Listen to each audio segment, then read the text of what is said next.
திரைபுறாமன்னும் அமுதத்தின் கடனே திருப்பெரும் துறை உரை சிவனே உரை உணர்வு இறந்து நின்ற உணர்வதோர் உணர்வே யான் உன்னை உரைக்குமாறு உணர்த்தேன்.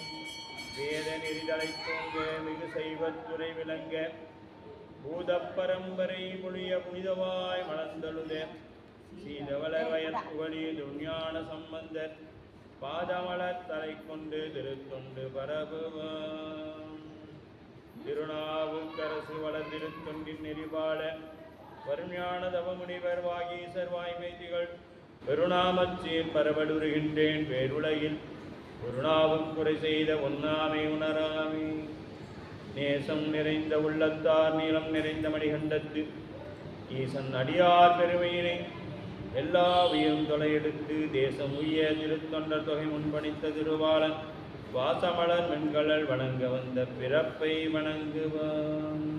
எழுதரு மறைகள் தேரா இறைவனையில் கங்குள் பொழிதரு காலத்து என்றும் பூசனை விடாது செய்து தொழுதகை தலைமீதேற துடும்புகன் நீருள் மூழ்கி அழுது அடியடைத்தன்பன் அடியவர் கடிமை செய்வான். தூக்கு சீர்வரவு திருத்தொண்டர் தொகை விரிய வாக்கினால் சொல்ல வல்லபிரான் எங்கள் வாக்கிய பயனா பதி குன்றைவாள் செப்பலானடி சென்னி இருத்துவான்.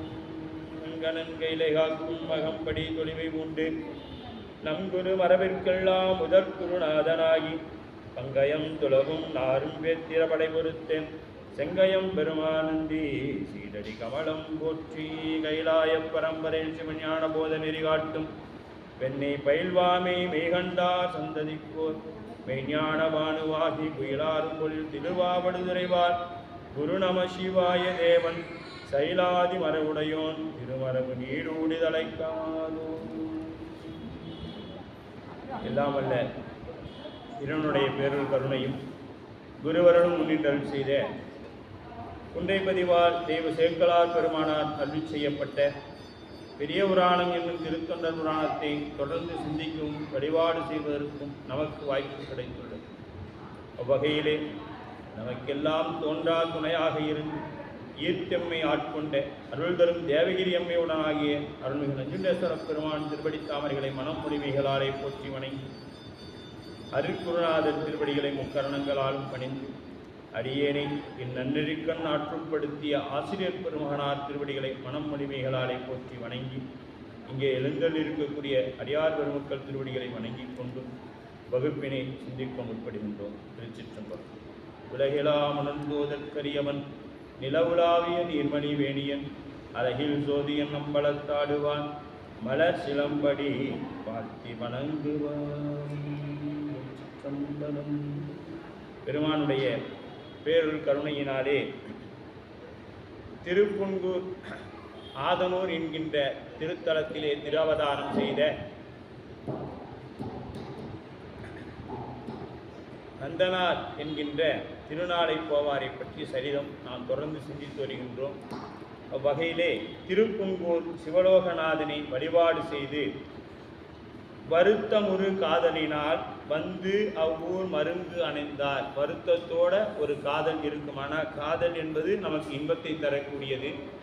ஆனால் எங்கே தெய்வ சேக்கலார் வருவான் வருத்தம் ஒரு காதலினால் அப்படிங்கிறார். இப்போ வருத்தத்தோடு எப்படி ஒரு காதல் இருக்குன்னா, நாம் ஆசைப்பட்டதை அடைவதற்கு காலதாமதம் ஏற்படும் பொழுது அதனால் நமக்கு ஒரு வருத்தம் ஏற்படும். அதனால் வருத்தம் ஒரு காதலினால் என்ற ஊர் மருங்கு வெளியில் அணைந்தார். சீரேறும் இசைவாடும் திருத்தொண்ட திருவாயில் நேரே கும்பிட வேண்டுமென நினைத்து அது நேர்ந்தார். தாரேறும் ஈர் புன்கூர் கண்ணுதலார் திருமுன்பு ஓரேற்றை விலக அருள் புரிந்தருளிய புலப்படுத்தினார்.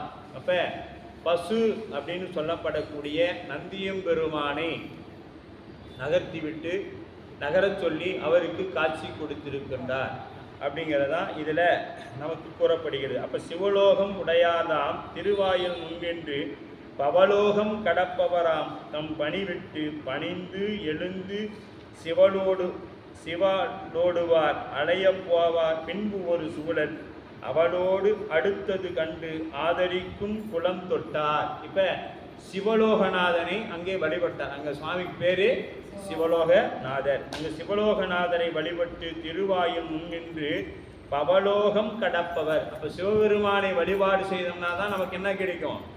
பிறவி என்கின்ற பவத்தை நம்மால் கடக்க முடியும். சிவபெருமானை வழிபாடு செய்யவில்லை என்றால் நாம் மற்ற எந்த கடவுளை கும்பிட்டாலும், நீங்கள் கிறிஸ்துவத்தில் இருக்கலாம், இஸ்லாமத்தில் இருக்கலாம், புத்தத்தில் இருக்கலாம், எந்த சமயத்தில் இருந்தாலும் அவங்க என்ன பண்ணணுங்க? அந்த சமய நெறியில் நின்னா அடுத்தது எங்கே வருவாங்க? சைவ நெறிக்கு வந்து திருவதாரம் பண்ணக்கூடிய ஒரு வாய்ப்பு கிடைக்கும். ஏன்னா சைவம் தான் நமக்கு முடிந்த முடிவு. மாணிக்க வாசக பெருந்தகை சொல்றது போல எல்லா பிறப்பும் பிறந்து, அப்படி எல்லா மதங்களிலும் நாமெல்லாம் சாதாரணமானவங்க இல்லைங்க. எல்லா மதத்துக்குள்ளேயும் போய் அங்கே என்னென்ன பண்ணணுமோ அதெல்லாம் பண்ணி அதில் நெறியில் நின்னதுனால கிடைத்த பலன்தான் நமக்கு இங்கே சைவனா நாம் பிறந்திருக்கோம். அப்போ நாம் சைவனா பிறப்பதற்கு முன்னாடி என்ன பண்ணிக்கிறோம்? பல சமயம் பல மதங்களில் போயிட்டு பல நாடுகளில் 84 லட்சம் யோனியில எப்படி வேணாலும் பிறந்து உழந்துருக்கும். அப்படியெல்லாம் பிறந்து உழண்டு சரியான அங்க என்ன சொல்லப்பட்டது அதை கடைபிடிச்சிருப்போம். அதில் பெஸ்ட்டை தூக்கி தான் சாமி போடுறாங்க. ஆமா, இப்ப 1ஆம் வகுப்புல முதல் மார்க் எடுத்த மாணவன் 2ஆம் வகுப்புல என்ன வகுப்புல போடுவாங்க? ஏ பிரிவுல போடுவாங்க. இருக்கிறதுலே கம்மி மார்க் எடுக்கிறத சி டி கடைசியில போடுவாங்க. ஏன்னா அவங்க மேல அதிக கவனம் செலுத்த வேண்டியிருக்கும். அதிக கவனம் செலுத்த வேண்டி இருப்பதனால அவங்கள தூக்கி அங்கே போடுவாங்க. அப்போ நாம் அதில் எல்லாத்துலேயும் ஏ கிளாஸ்லேயே பாஸ் பண்ணிட்டு வந்துருக்கிறோம். அதனால் இங்கே என்ன கொண்டு வந்துட்டார்? கொண்டு வந்து நம்ம சைவத்தில் நம்மளை போட்டார் இறைவன் அப்படின்னு. இது நாமளாக ஒரு கணக்கு, ஆனால் இன்னம்பர் அதெல்லாம் வேறு கணக்கு போட்டு வச்சுருப்பார். இன்னம்பர் ஈஸ்வர் என்ன பண்ணியிருப்பார்னா அது நிறைய கணக்குகள் போட்டிருப்பார். கூட்டல் கழித்தல் பெருக்கல் வகுத்தல்லாம் போட்டு நமக்கு ஒரு தீர்வு கொடுத்துருப்பாரு. நம்மளை கொண்டு வந்து சைவத்தில் போட்டுருப்பார். அவர் நம் மீது வைத்த கருணையா நாம் செய்த புண்ணியமாங்கிறது அவருக்கு தான் தெரியும், பெருமானுக்கு தான். அப்படி இங்கே குளம் தொட்டார். இங்கே அந்த திருப்புன்கூர் ஆலயத்தை தரிசனம் பண்ணிட்டு அப்படியே ஒரு வாரு ஓரமாக பின்னாடி பக்கம் போயிட்டு குளம் தொட்டார்னா ஏற்கனவே இருந்தது எல்லாம் மண்ணால் துந்துருச்சு. அதை மறுபடியும் மீண்டும் அந்த இடத்துல குளம் வெட்டுறார். படம் கொண்ட பொன் இதழி மணிமுடியால் திருவருளால் தடம் கொண்ட குளத்து அளவு சமைத்ததன் பின் தம் பெருமான் இடம் கொண்ட கோயில் புறம் வளம் கொண்டு பணிந்து எழுந்து நடம் கொண்டு விடை கொண்டு தம் பதியில் நன்னினார். இப்போ சுவாமி என்ன பண்ணிட்டாருங்க? வந்தாரு. வடம் கொண்ட அப்படிங்கிறார். வடம் போல மலர்கின்ற இது தாமரைப்பூ தன்மையினால் இது சரக்கொன்றை. இது சரக்கொன்றை வடம் போல அப்படியே பூ அது எப்படி இருக்குங்க? அப்படியே இது மாதிரி தொங்கும், தோரண மாதிரி கயிறு போல தொங்குமா. அதனால அதற்கு சரக்கொண்டைன்னு பேரு. வடம் கொண்ட பொன் இதழி. பொண்ணுன்னா அது அப்படியே எப்படி இருக்குங்க? தங்கம் போல பார்ப்பதுக்கு தகதகன்னு மின்னும். சித்திரை மாதங்கள்லாம் பார்த்தோம்னா அந்த பச்சை தலை ஒன்று கூட இருக்காது, அத்தனையும் மஞ்சள்னு இருக்கும். அந்த சரக்கொண்டை மரம் பூ மட்டுமே இருக்கும், மஞ்சள்னு இருக்கும் பார்ப்பதற்கு. ஆமாம், அந்த அப்ப இந்த சரக்கொன்றை எனக்கு இது வடம்னா மாலை அப்படின்னு போடுங்க.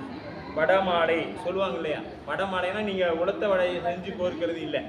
வடமாலை என்பது அப்படியே தொடர்ந்து இருக்கக்கூடியதுக்கு வடமாலைன்னு பேரு. ஏன்னா திடீர்னு வடமாலைன்னொன்னே நாம ஆஞ்சநேயருக்கு போடுறாங்களே அதுதான் வடமாலையோன்னு நினைச்சிடாதீங்க. இது கை அப்படி நெருக்கமாக கோர்த்து அணிவதற்கு பேர் வடமாலைன்னு பேர். பொன் இதழினா பொன் போன்ற இதழ்களை உடையது அந்த சரக்கொண்டை. அவ்வளோ எளிதில் அந்த மரம் வந்துடாதுங்க. அவ்வளோ எளிதில் மேலே வந்துடாது. ரொம்ப வில்வம் போல தான். எப்படி வில்வம் வருதோ அதே போல தான் அதுவும். திருவருளால் சமைத்த பின். அப்போ திருவருள் துணை செய்ததின்றி திருத்தொண்டினை நினைத்தலும் முயல்தலும் செய்தல் கூடாது என்பது ஒன்று. இப்போ திருவருளால் என்னாச்சு? திருவருளால் நம்ம சொல்கிறோமே ஒவ்வொரு வகுப்புலையும் வார்த்தைக்கு வார்த்தை, எது நடந்தாலும் அது திருவருள் அப்படின்னு சொல்கிறோமா? அப்போ திருவருள் தான் நம்ம எல்லாமே செய்யுது. இப்போ இவர் இங்கே வர வச்சது, இவரை யாராவது நீ வெளியில் தான் நின்று சாமி கும்பிடணும்னு சொல்லியிருக்காங்களா? புராணத்தில் இருக்குதா? நீங்கள் புலையர் குலத்தை சார்ந்தவர், கோபுரத்துக்கு வெளியில் நின்று தான் சாமி கும்பிடணும் யாராவது இங்கே சொன்னாங்களா? திருவருள் அவருக்கு உணர்த்தி வண்ணம் அவர் செய்தார். அவருக்கு திருவருள் என்ன சொன்னிச்சோ அதை செய்தார். தடம் கொண்ட குளத்தளவு சமைத்தபின். அப்ப தடம் கொண்ட குளத்தளவு பள்ளமா இருந்த இடத்தை இடம் கண்டு குளம் அளவாக அப்படியே தூர்ந்து போயிடுச்சு. தண்டியடிகள் எப்படி திருவாரூர் குளத்தை தூர்வாரினாரோ அதுபோல இவர் இங்கே இருக்கக்கூடிய அந்த குளம் உந்துருச்சு, அதை மீண்டும் எடுக்கிறார். அப்ப இடம் கொண்ட கோயில் புறம் வளம் கொண்டு அப்படி இடமாக எப்படி அப்படியே இடமாக வந்தோம்னா அந்த இடத்துல வீற்றிருந்தார். புற வளங்கொள். அப்போ கோயில் புறத்தே வளமாக சுற்றி வருதல். இப்போ நமக்கு வளமாக இருந்துச்சுன்னா நாம் என்ன வரணும்? வளமாக இந்த பக்கம்தான் சுற்றி வரணும்னு உண்டு. நாம் யாராவது ஜோசிகாரங்க சொல்லிட்டாங்கன்னு எப்படி பண்ணணும்? இடமாலாம் சுற்றக்கூடாது. ஏன்னா இடமாக வரக்கூடியவர்கள் ஞானிகளும் சித்தர்களும் இடமாக வருவாங்க. அதனால தான் திருவண்ணாமலையில் நாம் தரிசனம் பண்ணும்போது என்ன பண்ணுறோம்? வலப்புறமாகத்தான் நம்ம மலையை சுற்றணும். ஆலயத்துலேயும் நம்ம வலப்புறமாக தான் சுற்றணும். 7 சுற்று 9 பேர்த்த போய் 7 சுற்று வலப்புறமாகவும் 2 சுற்று இடப்புறமாகலாம் சுற்றக்கூடாது. அவங்க தான் இடப்புறமாக சுற்றுவாங்க, நாம் வலப்புறமாகவே தான் சுற்றணும். சுற்றுறவங்க உடனே அடியார்கள்லாம் போய் வலப்புறமாக சுற்றணும் 9 சுற்று சுற்ற ஆரம்பிச்சிடாதீங்க. நம்ம பெருமானம் சுற்றணும்னா போதும். சரிங்களா? மலரில் தேனெடுக்கை அந்த தேனீக்கள் சுற்றுவது போல் நாம் அவரிடம் தான் சுற்றணும். வேற எங்கேயும் போய் சுற்றிடக்கூடாது தெரியாமல் கூட. நடம் கொண்டு விடை கொண்ட தம்பதியின் நன்னினா. தம்பதினா அவருடைய பதி. அப்புறம் எங்க? திரு ஆதனூருக்கே மீண்டும் அவர் போயிட்டார். அங்கே எல்லா பணிகளும் செய்துட்டு எங்கே போயிட்டாரு? திரு ஆதனூர். இப்படி பல பணிகள் செய்து கொண்டிருக்கிறார் திரு நந்தனார். தம் இத்தன்மை ஈசர் மகிழ்பதி பலவும் சென்று இறஞ்சி மெய்த்திரு தொண்டு செய்து விரவுவார் மிக்கு எழுந்த சித்தமோடு திருத்தில்லை திருமன்று சென்று இறஞ்ச உயர்ந்த பெருங்காதல் உணர்வு ஒளியாது வந்தது உதிப்ப. இப்படி பல தலங்கள் போய் தரிசனம் பண்றாரு. 1 2 இல்லை, அங்கே இருக்கக்கூடிய அருகாமையில் இருக்கக்கூடிய வைத்தீஸ்வரன் கோயில், இந்த தலங்கள் எல்லாம் அவர் என்ன பண்ண, ஒரு 7 கிலோமீட்டர் 10 கிலோமீட்டர் தூரத்தில் இருக்கக்கூடிய இந்த தலங்கள்லாம் அருகில் இருக்கக்கூடிய திருநின்றியூர், திருநீடூர், திருப்புள்ளிருக்கு வேலூர் என்று சொல்லப்படக்கூடிய வைத்தீஸ்வரன் கோயில், இதெல்லாம் அங்கே அருகாமையில் இருக்கக்கூடிய தலம். ஒரு 10 கிலோமீட்டருக்குள்ளே இருக்கும். அந்த தலத்துக்கெல்லாம் போய் தரிசனம் பண்ணிட்டு வருவார். மெய்த்த உண்மையில் நின்ற சிவன் ஆண்டவன் என்று உயிர் அடிமையே. இப்போ நாம் என்ன நமக்கு வேணும்? சைவம் திரும்ப திரும்ப சொல்லும், ஆன்மா எக்காலத்தும் அடிமைதான். அறியாமையில் இருக்கும், அதாவது கேவலத்தில் இருக்கும் பொழுது அறியாமை என்கின்ற ஆணவத்திற்கு அடிமையாக இருக்கும். சகலத்துக்கு வந்த பிறகு மாயைக்கு அடிமையாக இருக்கும். சுத்தத்துக்கு போகும்போது சிவத்துக்கு அடிமையாக இருக்கும்.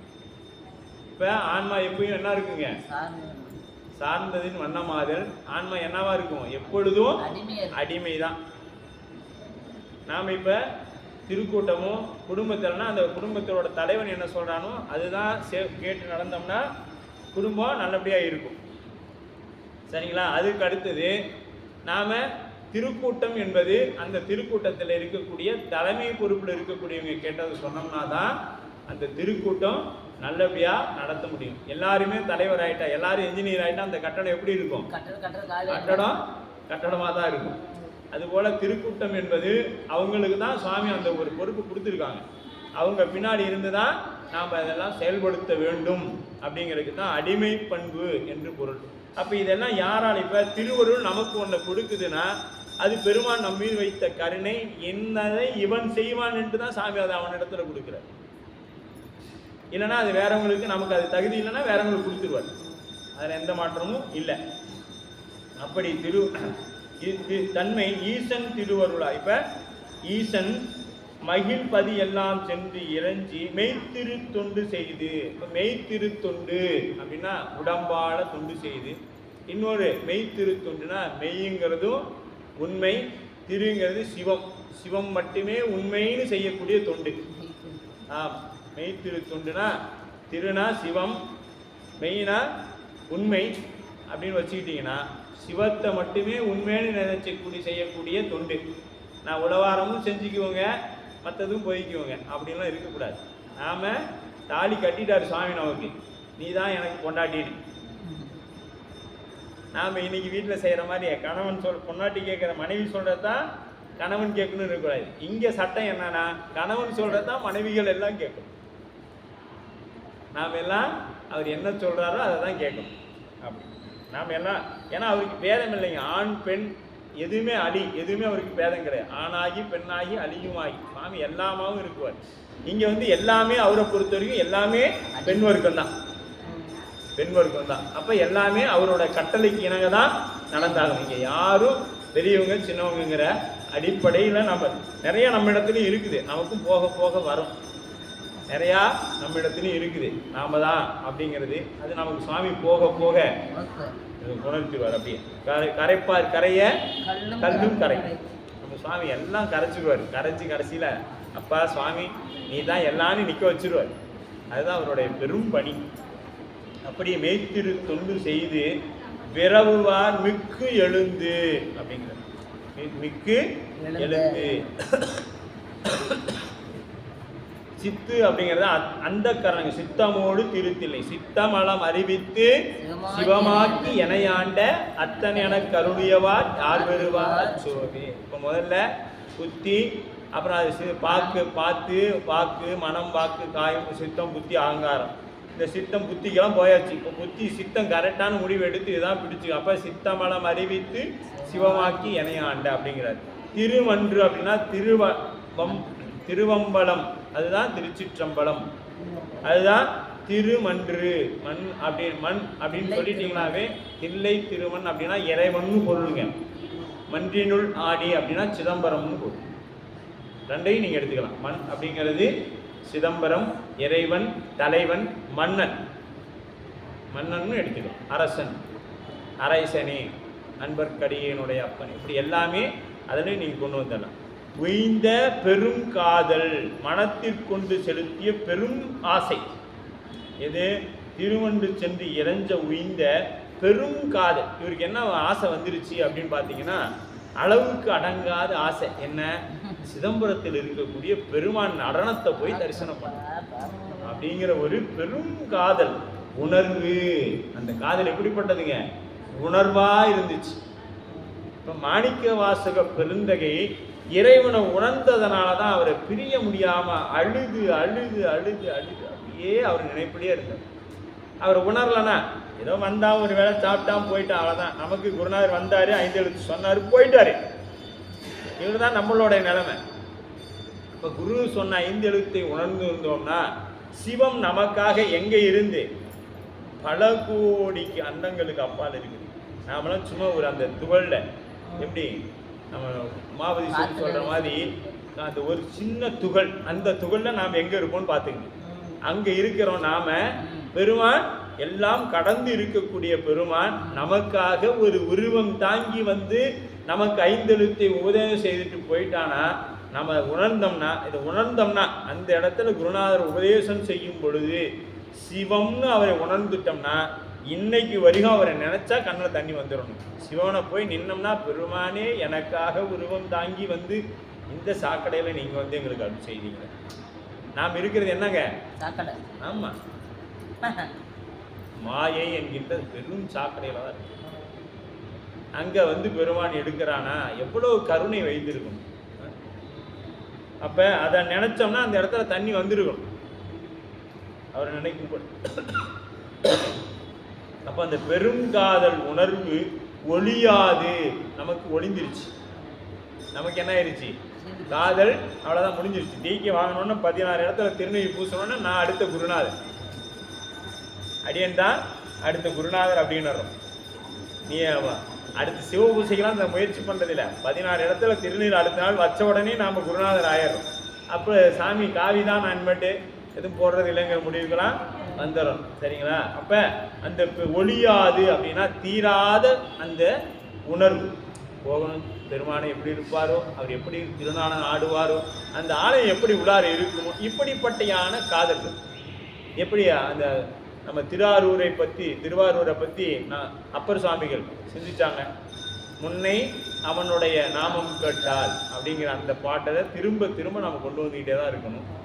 அப்படி அப்போ எப்படிலாம் இருப்பாங்க, ஒளியாது வந்து உதிப்பேன். அந்த சின்ன இவரே மறந்தாலும் நற்றவா உன்னை நான் மறைக்கணும் சொல்லுனா நமசிவாயே, இவரே மறந்திருந்தாலும் சித்தம் நினைவுபடுத்துது. அங்கே பாரு சிதம்பரம் நீ போகணும், சிதம்பரம் நீ போகணும் அப்படின்னு அதை நினைவுபடுத்திக்கிட்டே இருக்குது. அப்போ அவர் அங்கே போகணும்.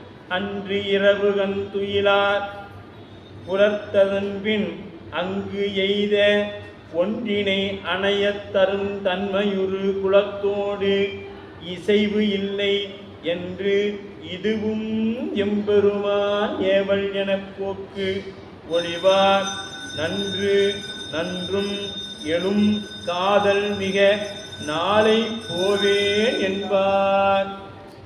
இப்போ அன்று இரவு அப்படி நமக்கு அதிகமான சந்தோஷம் வந்தாலும் என்ன வராதுங்க, தூக்கம் வராது. அதிகமான துக்கம் வந்தாலும் வராது. இப்போ பரீட்சையில் தேர்ச்சி பெற்ற முதல் மார்க் எடுத்த மாணவன் அந்த இரவு தூங்க மாட்டார்.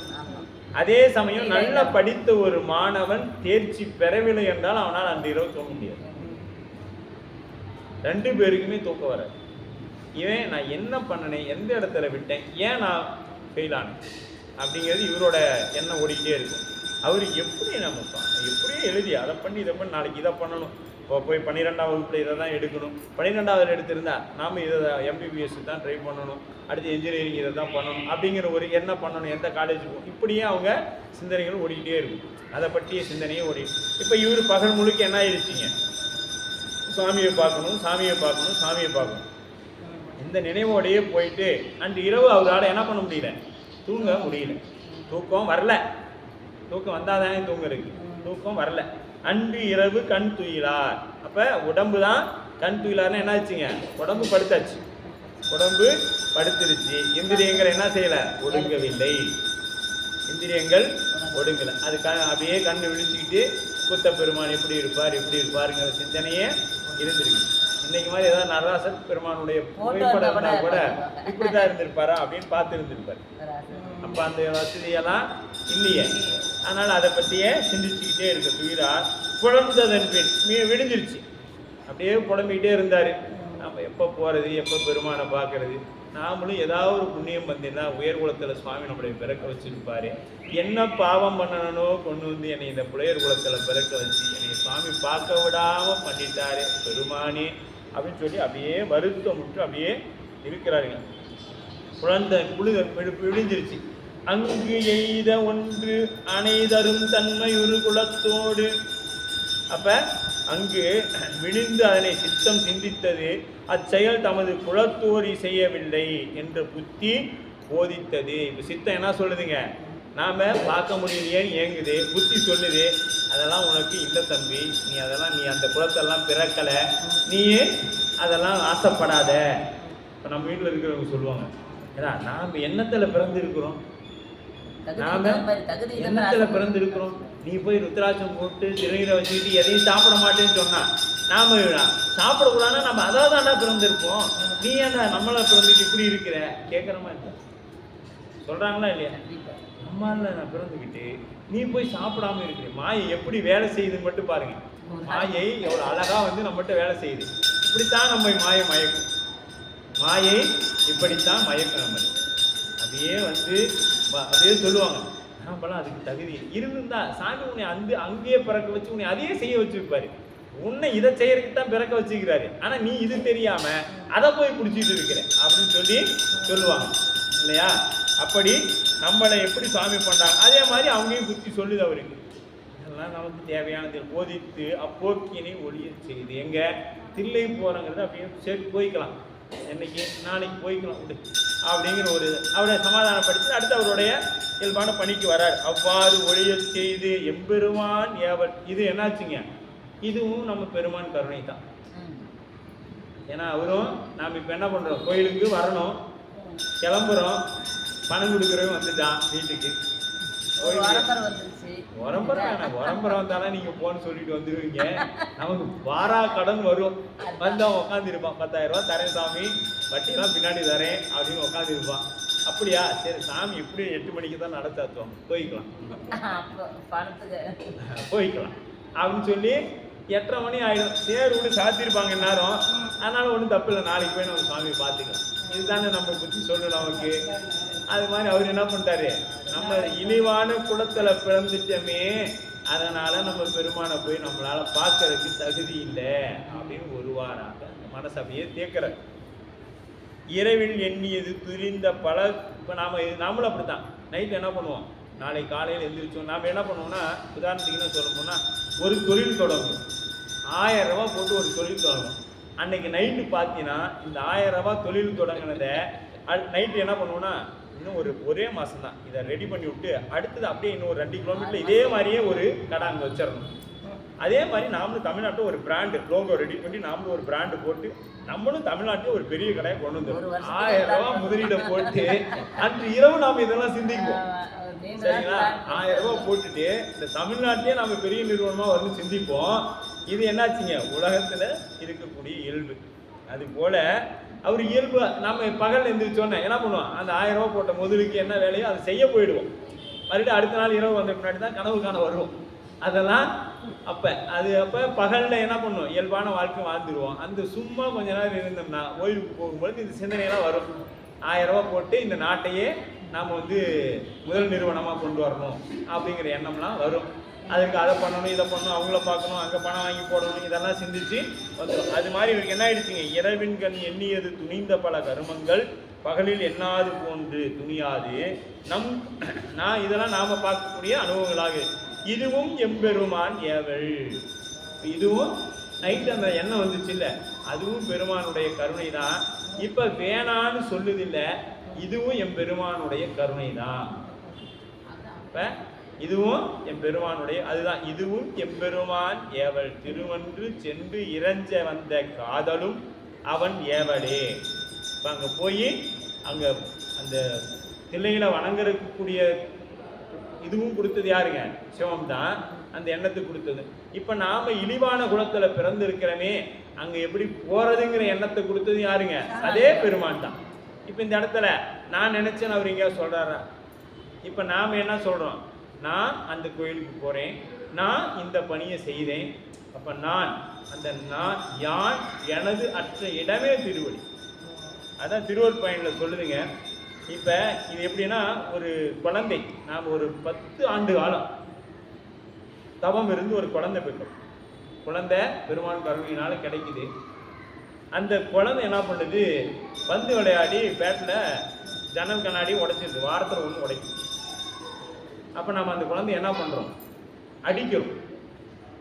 இதெல்லாம் பண்ணுவியா அப்படின்னு சொல்லிட்டு அடிக்கிறோம்.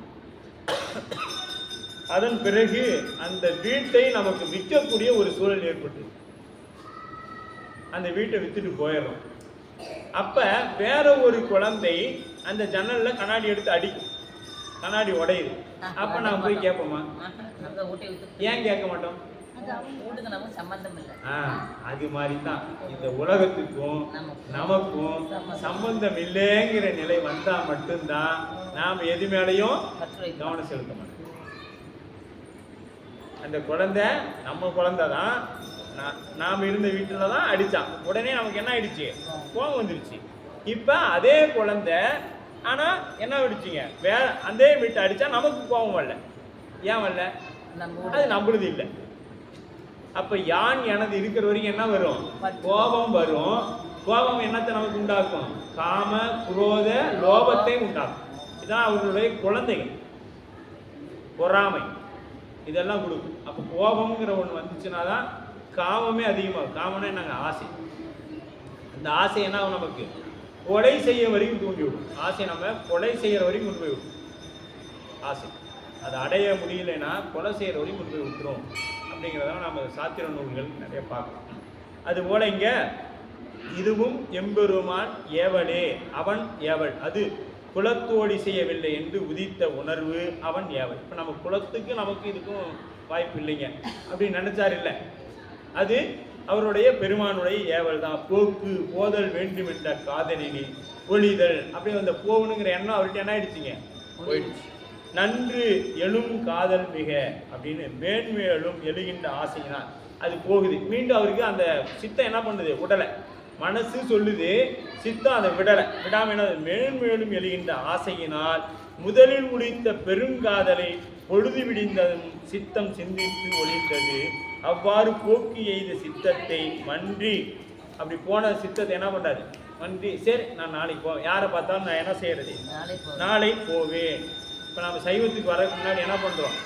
நானும் ருத்ராட்சம் போடணுங்க சொல்றோம். 4 பேருக்கு சொன்னோன்னே அவங்க என்ன சொல்றாங்க, நான் அதை ஒரு 4 நாள் கழிச்சு நம்மளை பார்க்குறாங்க, என்னப்பா அன்னைக்கே ருத்ராட்சம் போட்டுக்கிறேங்க, அடுத்த வாரம் பௌர்ணமி வரட்டும் போட்டுக்கிறேங்க. இப்போ நம்ம இன்னும் சொல்ல போனால் உருத்ராகம் அடைந்திருப்போம், அல்லது சைவத்தில் தொடர்ந்து வகுப்புகளுக்கு தான் வருவோம்.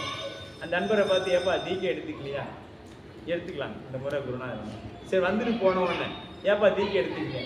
இல்லைங்க கொஞ்சம் வீட்டில் கேட்டேன், சரியில்லை, அடுத்த முறை கட்டாயமாக எடுத்துக்கிறேங்க. இப்படியே பல ஆண்டு அது மாதிரி ஒரு பார்க்கும் பொழுதெல்லாம் பார்க்குறவங்கலாம் நாளை போவேங்கிற, எங்கள் சிதம்பரத்துக்கு நாளைக்கு போகிறேங்க அப்படின்னு. இது அதனாலே இவருக்கு என்ன போயிடுது, காரண பெயராக மாறிவிட்டது. இவரை பார்த்தா இப்போ உதாரணத்துக்கு நம்ம நண்பர்கள் பார்ப்போம், யாரை பார்த்தாலும் திருச்சிற்றம்பலம், சிவாய நமச்சிவாய வாழ்க சொல்லிகிட்டே வரோம். உங்களை பார்த்தோன்னே நீங்கள் எதை சொல்கிறீங்களோ, இப்போ பாருப்பா திருச்சிற்றம்பலம் வந்துருச்சு நம்மளை சொல்லுவாங்களா இல்லையா? நீங்கள் பார்த்தோன்னே நம்ம பேர் போய் அங்கே என்ன சொல்லுவாங்க, திருச்சிற்றம்பலம் வந்துருச்சு, சிவாய நம்ம வந்துருச்சு, அப்படி தானே சொல்லுவாங்க. யாராவது நம்ம பேரை சொல்லுவாங்களா? சொல்ல மாட்டாங்க. அது என்ன பண்ணும், தொடர்ந்து நாம் சொல்லிக்கொண்டே இருக்கும் பொழுது அது சொல்லுவாங்க, திருச்சிற்றம்பலம் வந்துருச்சு பார்த்தியா, அப்போ நம்ம திருச்சிற்றம்பலம் வந்துட்டு போயிட்டாரா அப்படின்னு கேட்போம். அப்போ இதை சொல்ல அது மாதிரி இவர் நாளை ஏப்பா இந்த நாளை போவர் வந்துட்டு போயிட்டாரா? ஏன் இவர் சிதம்பரத்துக்கு நாளை போவேன் பார்க்குறவங்கிட்ட நாளைக்கு போகிறேன், ஏப்பா சிதம்பரம் கூட நாளைக்கு போகிறேன். இதை கேட்டு அது ஒரு பெயராகவே வந்துருச்சு, ஏப்பா நாளை போவர் வந்துட்டு போயிட்டாரா அப்படின்னு கேட்குற அளவில் ஆகி போயிடுச்சு. அப்படியே நாளை போவேன் என்பார் அப்படின்னு அவருக்கு அது ஒரு காரண பெயராக மாறிவிட்டது. நாளை போவேன் என்று நாள்கள் செலத்தறியாது கூடை பூவாம் பிறவி பிணிப்பு ஒளிய போவாராய் பாளை பூங்கமுகு உடுத்த பழம்பதியின் நின்று போய் வாழை போந்து எழும் பலனம் சூழ் தில்லை மருங்கு அணைவார். ஒரு வாரம் என்ன பண்ணிட்டாருங்க,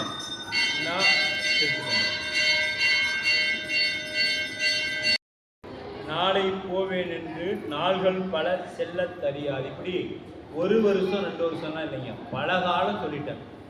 நாளை போவேன் பல நாள் சொல்லிட்டு என்ன பண்றாரு, அருகாமையில் இருக்கக்கூடிய அந்த தலங்கள் திருப்புங்கூர், வைத்தீஸ்வரன் கோயில், திருநின்றியூர், திருநீடூர், இது பூரா திருப்பணிகள் செய்துக்கிட்டே வராங்க. ஆனால் சிதம்பரம் போன பாடியில் நாளை போகிறேனே காலம் போய்கொண்டே இருக்குது. இப்படி என்று நாள்கள் செல்ல தெரியாது அப்படின்னா நம் செயல் செய்தலின் காலத்தாழ்த்தல். தெரியாதுன்னா காலம் தாழ்த்துவதற்கு பேர் தெரியாது அப்படிங்கிற அந்த கரணம் பிறவியின் அந்த மந்தத்தன்மையை. இந்த பிறவிக்கு காரணம் எதுங்க, மந்தத்தன்மை தான். நமக்கு பிறவி வருவதற்கு காரணம் அந்த மந்தம், அதிந்த மந்தத்தன்மை. மந்தம்னா என்னங்க, இப்போ சனீஸ்வரனோட பையனுக்கு பேர் என்ன, மாந்தி அப்படின்னா மந்தத்தன்மையை கொடுக்கக்கூடியவன். தாமதமா எதையும் செய்யறது, தாமசம். இப்போ நம்ம வகுப்பு காலையில் ஒரு 10 மணிக்குன்னா நாம் 10:30 மணிக்கு வர்றோம். நாம் என்ன பண்ணோம், 9:50க்கு இருக்கணும், அங்கே தயார் நிலையில் உட்காந்துருக்கோம். ஆனால் நாம் எத்தனை மணிக்கு வரணும், 10:30க்கு தான் வரணும். அதுதான் வினை. சைவ சித்தாந்தம் படிக்காத வரைக்கும் வினை தெரியாது. படிச்சுட்டோம்னா நமக்கு வினைனா என்ன தெரியும், ஆணவனா என்ன தெரியும், அதை எப்படி போக்குறங்கிற வழி மட்டும் தெரியாது. அப்படி ஏன்னா நிலையற்றது அப்படின்னு மந்தம், அது நிலையற்றது என்பது அது சனியோட பையனோட பேரு மாந்தி. அதனால தான் அவன் மந்தமா அப்படியே இருக்கிறதுனால அவனுக்கு குளிகைன்னு பேர். அதுக்கு குளிகைன்னு ஒரு பேர் உண்டு. குளிகைனாலும் ஒண்ணுதான், மாந்தினாலும் ஒண்ணுதான், இதெல்லாம் ஒண்ணுதான். இதெல்லாம் யார் சம்பந்தப்பட்டவங்க, சனி சம்பந்தப்பட்டவங்க, சனீஸ்வரன் சம்பந்தப்பட்டவங்க அப்படின்னு. அப்ப வாழ்க்கையில் ஏற்றத்தாழ்வு, இதனால நமக்கு என்ன பண்ணுதுங்க, சனியினால வாழ்க்கையில ஏற்றமும் வரும் இறக்கமும் வரும். அப்ப சனிங்கிறது என்ன, மந்த சரண் அப்படின்னா மெதுவாக செல்லக்கூடியவன் அப்படின்னு பொருள். அதனால தான் சனி, அவர் சனீஸ்வரன் இல்லை, சனி சரண். தனி சரண், மெதுவாக செல்லக்கூடியவன் அப்படின்னு பொருள். இதை எல்லாரும் என்ன பண்ணிட்டாங்க, அவரை போய் சிவத்தை பிடிச்சதுனால அவர் ஒரு பட்டம் தந்தார் அப்படின்னு ஒரு கதையை கற்றுவிட்டாங்க. அவருக்கு மட்டும்தான் ராவணேஸ்வரன் பேர், யாருக்குமே கிடையாது. இவரை கொண்டு ஜாயின் பண்ணுவாங்க, இதுக்கு தனி சரண் தான் பேர் இவருக்கு அந்த பட்டம். ஏன்னா அவர்லாம் அவருக்கு ராவணேஸ்வரனுக்கு மட்டும்தான் அந்த பெயர், வேற யாருக்குமே கிடையாது. வேற யாருக்கும் அந்த அளவுக்கு சிவபக்தருங்க அவரு. அதனால தான் ராமன் அங்க அவரை வதம் பண்ண உடனே அடுத்த செகண்ட் வந்து ராமேஸ்வரத்தை தனுஷ்கோடியில் உட்காந்து பூசா பண்ணாங்க. மன்னால் பல லிங்கங்கள் செய்து வழிபாடு செய்தார். ஆமா, பிரம்மகத்தி யாரா இருந்தாலும் பிரம்மகத்தி வந்துச்சுன்னா ஒன்றும் பண்ண முடியாது. அதனால சைவத்தை வந்து யாராலும் அழிக்கவும் முடியாது, சைவர்களை கொல்லவும் முடியாது. அவரும் சைவனா இருந்ததுனால தான் அவர் அடிக்க முடிஞ்சு. இல்லைன்னா சிவபெருமான வழிபாடு செய்யலைன்னா ராமனாலையும் அவர் வதம் பண்ண முடியாது. ராவணனை எதுவுமே பண்ண முடியாது. அந்த அளவுக்கு அவர் வலிமை பொருந்தியவர். அப்போ வாழ்க்கை என்பது ஏற்றத்தாழ்வு முடியாது, தெரியாது. பல நாள் சரி, இப்படி ஒரு நாள் அவருக்கு தோணிடுச்சு, போப்பா நாளைக்குங்கிற நாளைக்கு தூங்கி எந்திரிச்சாதான் நம்மளையே நந்தனார்னு சொல்லுவாங்க, இல்லைன்னா போயிடுச்சின்னு விடுவாங்க. போயிடுச்சுப்பா எத்தனை மணிக்கு அப்படியா, யாராவது ஒரு 50 பட்டம் நமக்கு முன்னாடி கொடுத்துருக்குறாங்க. இன்னார் வந்து 50 சித்தாந்த செம்மல் அது இது எல்லாம் வாங்கி வச்சு போட்டேன், ஒரு பக்கத்துக்கு போட்டு கீழே பேர் போடுறோம். ஏதாவது போன உடம்புலேருந்து போன பின்னாடி ஏதாவது சொல்ல போகிறாங்களா, எப்போ எத்தனை மணிக்கு ஐயா, ஏதாவது இருக்கிற வரையும் தான் ஐயா, எல்லாமே போயிடுச்சுன்னா ஒரே தான் எத்தனை மணிக்கு எடுக்கிறாங்களா போயிடலாம் அப்படின்ட்டு. இதுதான் மனிதரோட இயல்பு. மற்ற ஒரு உயிரினங்களுக்கு இருக்கக்கூடிய மதிப்பு கூட நம்ம இந்த பூத உடம்புக்கு கிடையாது. இங்கே நாம் இந்த உடம்புல தங்கி இருக்கிறோம், அதுக்கு எந்த ஒரு இதுவுமே கிடையாது. அதான் ஒன்றும் போதா நாயேனை உய்ய கொண்ட நிற்கருணை இட்டே இன்றி பொய்த்தோதான் ஏழை பங்கா என் கோவில் இன்றே அணையா குற்றங்கள் குணமாம் என்றே நீ கொண்டால் எந்தான் கெட்டது இறங்கிறாய் அப்படின்னு பார்த்தீங்க. அப்போ இந்த வாழ்க்கை எப்படிப்பட்டதுன்னா, பூளை பூவாம் பிறவி பிணிப்பு ஒளிய போவாராய். இந்த பூளைப்பூ கேள்விப்பட்டிருப்பீங்க, காப்பு கட்டுறது பார்த்தீங்களா, அது வாழ்க்கை எப்படிங்க, அப்படியே சீக்கிரமாக உதிர்ந்துடும். அந்த தடவை தான் இருக்குமே ஒழிய அந்த பூ என்ன ஆகிடும், பூளை பூவாம் வாழ்க்கை. இந்த வாழ்க்கை எப்படிப்பட்டதுங்க, பூளைப்பூ மாதிரி, எப்போ உதிரும்னே தெரியாது. பூளைப்பூ போல நிலையில்லாத வாழ்க்கை. இந்த நிலையில்லாத இடத்துல இருந்து கொண்டு தான் நிலையான ஒன்றை நாம் பிடிக்க வேண்டும்.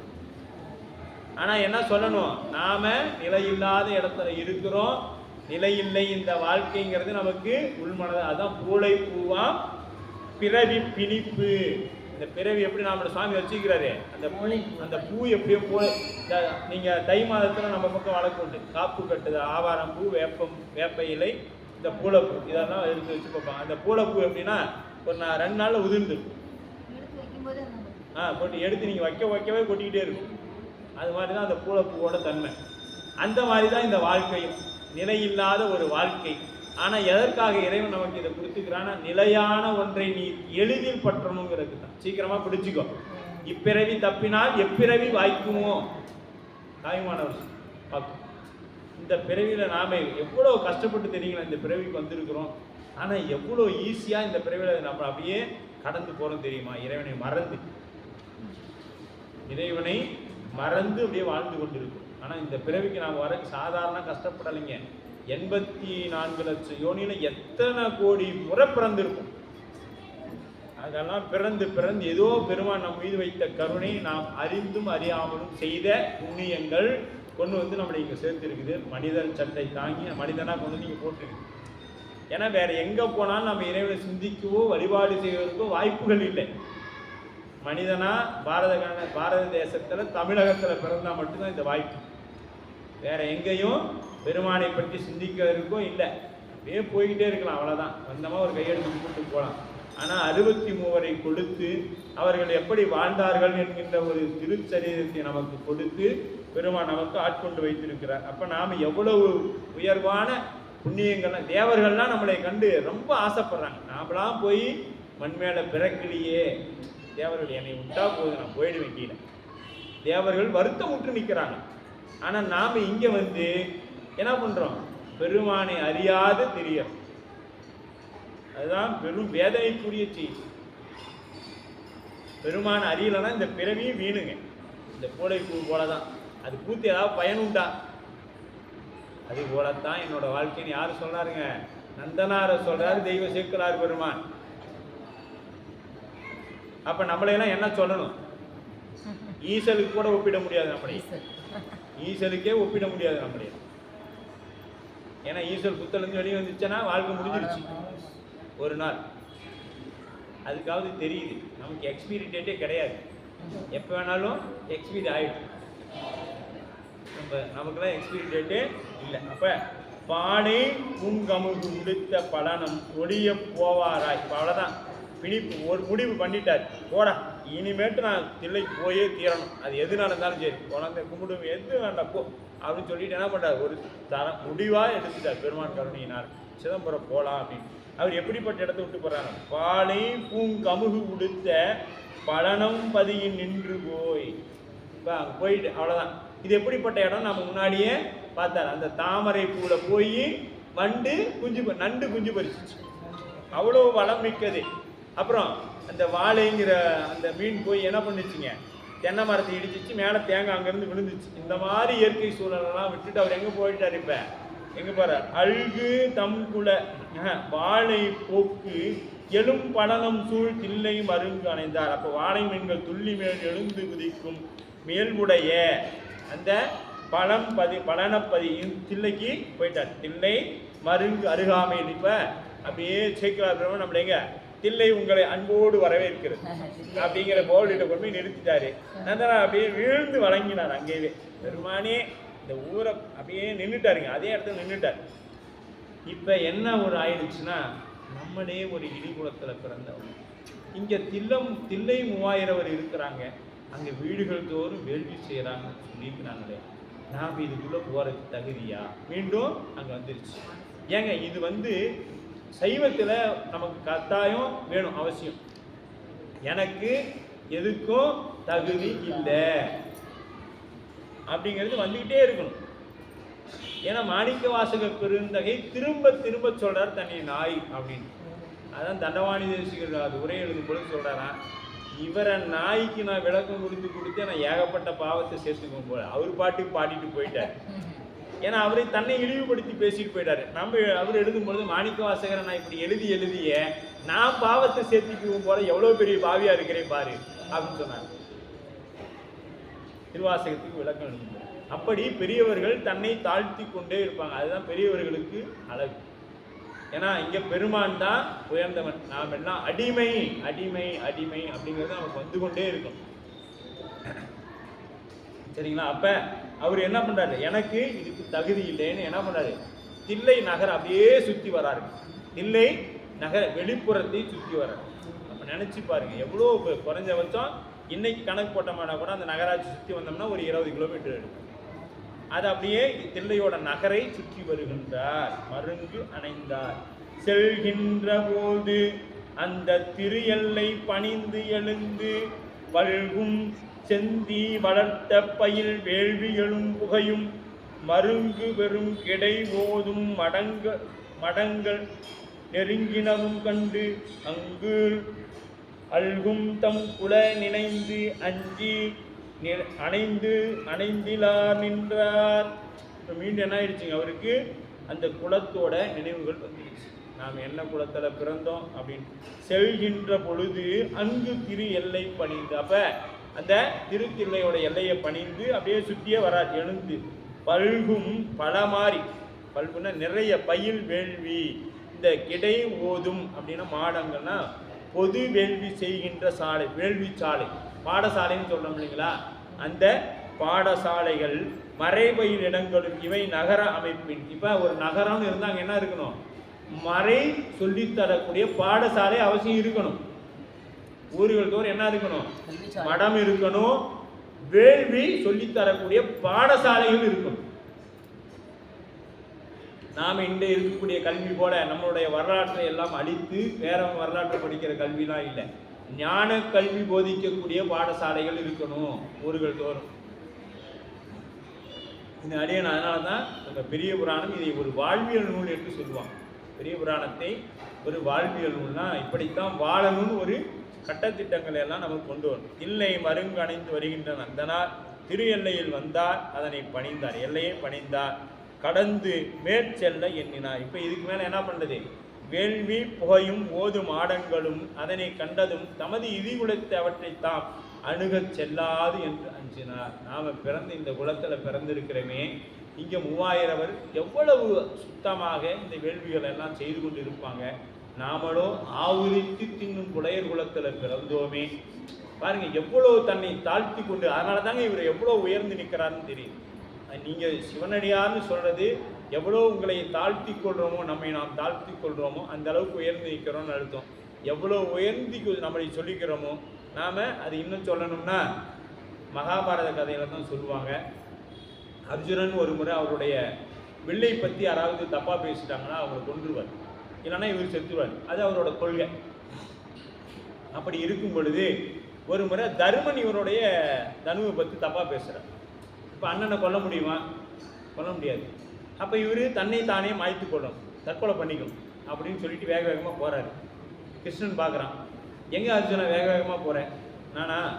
நான் வந்து என் தனுஷை பற்றி ஆயுதத்தை பற்றி அண்ணன் தப்பாக பேசிட்டாரு, அண்ணனை கொல்ல முடியாது, அதனால் நான் செத்து போகிறேன் அப்படின்னு சொல்லிட்டு போகிறாரு. அப்படியா, சரி நீ போய் அங்கே இருக்கிற மேடை மேலே ஏறு அப்படின்னாரு. கிருஷ்ணா விளையாடாது, இது விளையாட நேரம் இல்லை, நான் தற்கொலை பண்ணிக்கிட்டேன், இது விளையாடுற நேரம் இல்லை அப்படிங்கிறார். என்ன அப்படிங்கிறது, நான் போய் சொல்கிறது நீ அந்த மேடை மேலே ஏறுங்கிற. அந்த மேடை மேலே ஏறி இவர் நிற்கிறார். சரி உன்னையை பற்றி ஒரு 5 நிமிடம் பெருமையாக பேசு அப்படிங்கிறார். கிருஷ்ணா மீண்டும் சொல்கிறேன், விளையாடாத, எனக்கு இது வேலை இல்லை, நான் இப்போ தற்கொலை பண்ணிக்கிறேன், இரு ஒரு 5 நிமிஷம் நீ உன்னையை பற்றி உயர்வாக பேசு அப்படின்னு. அவரும் நான் அதில் இல்லைடா அது இப்படி இப்படி அப்படின்னு எல்லாம் அர்ஜுன் பேசு. சரி போய் இனிமேல் இயல்பான வேலையை பாரு அப்படின்னு. நான் அவ்வளோதான், நீ செத்து போயிட்ட, உன்னையை பற்றி எனக்கு நீயே உயர்வாக பேசுனியா, அப்போவே நீ தற்கொலை பண்ணதுக்கு சமம், நீ போய் இனிமேட்டு வேலையை பாருன்ட்ட. அப்போ நம்மை பற்றி நான் வந்து அது பண்ணிக்கிறேங்க இதை பண்ணிக்கிறேன்னு அன்னைக்கு சொன்னோமோ அன்னைக்கே நாம் செத்து போயிட்டோம். அவ்வளோதான், நம்ம பிணமாக தான் வாழ்றோன்னு அர்த்தம், புரிஞ்சுக்கிங்க. இப்போ நம்மளை ஐயா அப்போ டெய்லியும் நம்ம கணக்கு, அப்போ தினைக்கும் அவள் அதான் செத்து பிழைக்கிறோம். அவன் தினைக்கும் செத்து பிழைக்கிறதான விளையாட்டாகவே இருக்குது. அதுக்காக நமக்காகத்தான் திருக்குறள் எழுதி வச்சிருக்கிறாரு நம்ம தெய்வ புலவர். சரிங்களா? அப்போ அந்த புகைகள் அந்த புகை வருது, வெண்புகைகளாக அங்கே மாடங்கள் தோறும் பெரிய பெரிய மாளிகைலாம் இருக்குதுங்க. அதில் அப்படியே அந்த மாடங்கள்லாம் அப்படியே வருது, அதெல்லாம் பார்க்குறாரு. பார்த்து அப்படியே நின்று அந்த புகையை பார்த்தே அப்படியே கையை தூக்கி அப்படியே நின்றுட்டார். நாம் இதுக்குள்ளே போகிறதுக்கு தகுதியா அப்படின்னு தன்னை தாழ்த்தி கொண்டார். அப்படி மல்கு பெரும் கிடை ஓடுனா வேதங்கள் ஓதக்கூடிய மடங்கள் நெருங்கினவும் கண்டு, அவங்க பக்கத்தால் பார்த்தா வேதங்கள் ஓடி பள்ளி அந்த பாடசாலைகள்லாம் இருக்குது, அதெல்லாம் பார்க்குறாரு. அல்குதம் குடன் நினைந்து அஞ்சு. இப்போ நாம் என்ன பண்ணக்கூடாதுங்க, நாம் உள்ளார போகக்கூடாது. நாம் ஆவுரித்து தின்னும் புலையர் குலத்தில் பிறந்தவங்க, இதுக்கெல்லாம் தகுதி இல்லை. நாம் நினச்சிக்கணுங்க, பெரிய புராணத்தை தொடர்க்கு எனக்கு தகுதி இல்லைங்க, திருமுறையை பாடுறதுக்கு தகுதி இல்லைங்க. அதுக்காக நம்ம பாட தெரியாத இடத்துல ஒருத்தர் பாட சொல்கிறாங்கன்னு உடனே போய் என்ன சொல்லக்கூடாது, எனக்கு அதெல்லாம் தகுதி இல்லைங்க அப்படின்னு சொல்லக்கூடாது. எல்லாம் தெரிந்திருந்தாலும் சுவாமி எனக்கு அதெல்லாம் தகுதி இல்லைங்க, நீங்கள் பாடுங்க சுவாமி, உங்கள் வாக்காடு கேட்டோம்னா எனக்கு புண்ணியம், நான் ஏதோ உய்வு பெறுவேன்னு நிற்கணுங்க. அதுதான் பணிவு. சொன்ன உடனே நான் போய் சரிங்க அப்படின்னு சொல்லி நிற்கக்கூடாது. அப்படிங்கிறதெல்லாம் நம்ம அதை கொண்டு வரணும், நமக்குள்ளேயே பயிற்சி எடுத்து கொண்டு வரணும். நாம் என்னன்னா தினசரி நாம் செய்யக்கூடிய செயலை நாமளே சிந்திக்கணும். நாம் இன்றைக்கி இதெல்லாம் சொல்லியிருக்கிறோம், கோயிலில் இதெல்லாம் பண்ணியிருக்கிறோம், வாழ்க்கையில் இதெல்லாம் செய்திருக்கிறோம் அப்படிங்கிறத நாம் தொடர்ந்து சிந்திச்சுக்கிட்டே வந்தால் தான் நம்மளை நாம் மாற்றிக்கொள்ள முடியும். சுய பரிசோதனை என்பது ஒவ்வொருவருக்கும் மிக மிக அவசியம். நாம் என்ன தப்பு செய்தோம், எந்த இடத்துல நான் தான் செஞ்சேன்னு நின்னேன், இது சரியா, அப்படி நாம் நிற்கலாமா, திருநீர் போட்ட நாம் ஒரு அடியாரை தப்பாக பேசியிருக்கலாமா, இப்படிங்கிறதெல்லாம் நமக்கு வந்து கொண்டே இருக்கணும். அப்போ திருநீர் இட்டவங்கெல்லாம் சிவம்னு சொல்லுதே, அப்போ நாம் பெரிய புராண வகுப்புக்கு போகிறோமே, இதெல்லாம் திரும்ப திரும்ப சொன்னாங்களே, இப்போ என்னையவே எடுத்துக்கலாம், இவன் அடியார்னு சொல்கிறான், அடியார் தான்ப்பா சிவம்னு சொல்கிறேன் சொல்லிட்டு அந்த பக்கம் அவன் கிடந்துட்டு போகிறாங்க, அவன் அப்படித்தான் சொன்னேன்னா நாம் இது சொல்கிறதுக்கு தகுதியானவங்களா அப்படிங்கிறதெல்லாம் சிந்தித்து கொண்டே இருக்கணும். நமக்கு முதல்ல இந்த போல எண்ணங்கள்லாம் வந்திருக்கும். திருத்தி என் சிந்தை இளங்கோல் கைலாயாங்கிற போல சுவாமி சொல்ல சொல்ல கேட்க கேட்க நமக்கு என்ன பண்ணுவார், மாற்றங்கள் அன்போட காதலோட கேட்டோம்னா இதை கொண்டு வருவார். அப்படி நினைந்து குலம் நினைந்து அஞ்சி அணைந்திலர் நின்றார். போகாம அப்படி நிற்கிறார் போல.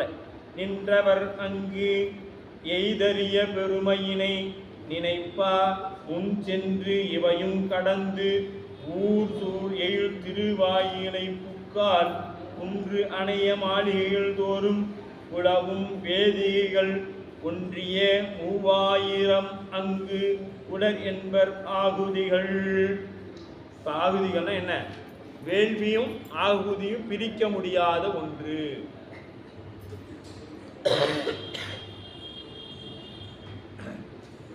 இப்ப அங்கு எய்தறிய பெருமை நந்தனார் எண்ணிய எண்ணங்கள் வேள்விச்சாலையையும் வேதம் பயிலும் மாடங்களையும் அணைந்து கடந்து செல்லுதல் அரிது. இப்ப இதெல்லாம் நாம பார்த்துட்டு கடந்து போறதுங்கிறது என்பது அவ்வளோ சாத்தியப்படக்கூடிய செயல் அல்ல. முன் சென்று நின்றவர் நிற்காமல் மேலே போய் மறுபடியும் அப்படியே நிற்கிற மறுபடியும் கொஞ்சம் தூரம் போறாரு. இவையும் முன் கண்ட வேள்விச்சாலைகள் மாடங்கள் வேள்விகள். அப்ப 3000 ஆகுதிகள் உள்ள அப்படின்னா 3000 வேள்வி குண்டங்கள். அப்போ ஒவ்வொருத்தர் வீட்லையும் காலையில் என்ன பண்றாங்க? வேள்வி செய்து பெருமானுக்கு ஆகுதி பொருள் கொடுக்குறாங்க. இன்னைக்கு நடக்குதாங்கிறது தெரியாது. ஆனால் செக்குலார் பெருமான் இந்த திருத்தொண்டர் புராணத்தை எழுதும் காலத்துக்கும் நந்தனார் காலத்துக்கும் இது நடந்திருக்கு. தினைக்கும் 3000 வேள்வி நடத்தி இருக்கிறாங்கன்னா 3000 ஆகுதிகள் சொல்லிக்கிறார். 3000 ஆங்கு விட என்பார் ஆகுதிகள். அப்படின்னா 3000 வேள்விச்சாலை வேதிகைகள் போட்டு 3000 ஆகுதிகள் இறைவனுக்கு கொடுக்கப்பட்டிருக்கிறது தில்லையம்பதியில். அப்ப எவ்வளவு நறுமணம் மிக்கதாக அந்த ஊர் இருந்திருக்கும்னு நினைச்சு பாருங்க. ஒரு வேள்வி இங்க நடந்தாவே அந்த 108 மூலிகை பொருள் நமக்கு ரொம்ப ஒரு வாசனையை கொடுக்குது, நோயை நீக்குது. இப்ப இவங்களுக்குலாம் ஏதாவது நோய் வந்திருக்குமானா எந்த நோயும் வந்திருக்காது. தினைக்கும் 108 மூலிகையை போட்டு ஆகுதியை கொடுத்து பண்ணா எப்படி இருக்கும்? அப்பப்பா அற்புதமா இருந்திருக்கு போங்க. அப்படியே வாயிலை புக்கார் குன்று அணைய. அப்ப ஊர் சூழ் எயில் நந்தனார் என்னும் இடத்து நின்று எல்லையில் கடந்து மேற்சென்றார். சில நாளிகை அளவில் காணும் புறநகர் திருமதில் இது ஊரினை சுற்றி சூழ்ந்திருந்து தென்புற வாயிலை. இப்போ தென்புறத்து வாயிலுக்கு சுற்றி வந்துட்டாருங்க. எங்கே வந்துட்டார்? சுற்றியும் ஊரோட எல்லையை சுற்றி வராரு. அப்போ இதெல்லாம் கண்ணில் தென்படுது. இப்போ தென்புற வாயிலுக்கு வந்துட்டார். இன்றைக்கும் நீங்கள் தில்லை போனீங்களா பார்த்துருக்கலாம். அந்த தென்புற வாயில் அடைக்கப்பட்டிருக்கும். நந்தனார் வந்த வாயில் அடைக்கப்பட்டிருக்கும்.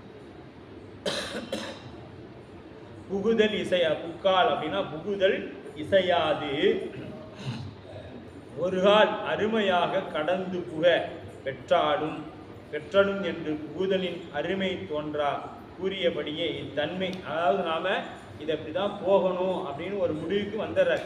எப்படியோ பெருமான் கருணையை போகணும். ஆனா இதுக்கு மேல போறதுக்கு நமக்கு தகுதி இல்லைங்க. எங்க அந்த ஊரோட எல்லையில வந்து நின்றுட்டார். எங்க தென்புற வாயிலுக்கு நேராக நின்றுட்டார். இப்ப இன்னும் சொல்ல போனா சிதம்பரம் போற ரோட்ல அதுதான் தென்புற வாயிலுக்கு நேரான ரோடாக இந்த சாலை. கதவு திறந்துருக்கும். அந்த கதவுல இருந்து பாத்தீங்கன்னா பாருங்க இப்படி ஒரு அடைச்சி வச்சிருப்பாங்க பாருங்க. ஆமா, அந்த வெளிச்சுவர் சுற்றுச்சுவர்ல அடைச்சி வச்சிருக்கும். இன்னைக்கு நீங்க போனீங்களா அதை பார்க்கலாம். நந்தியம் பெருமான் இருக்கும்.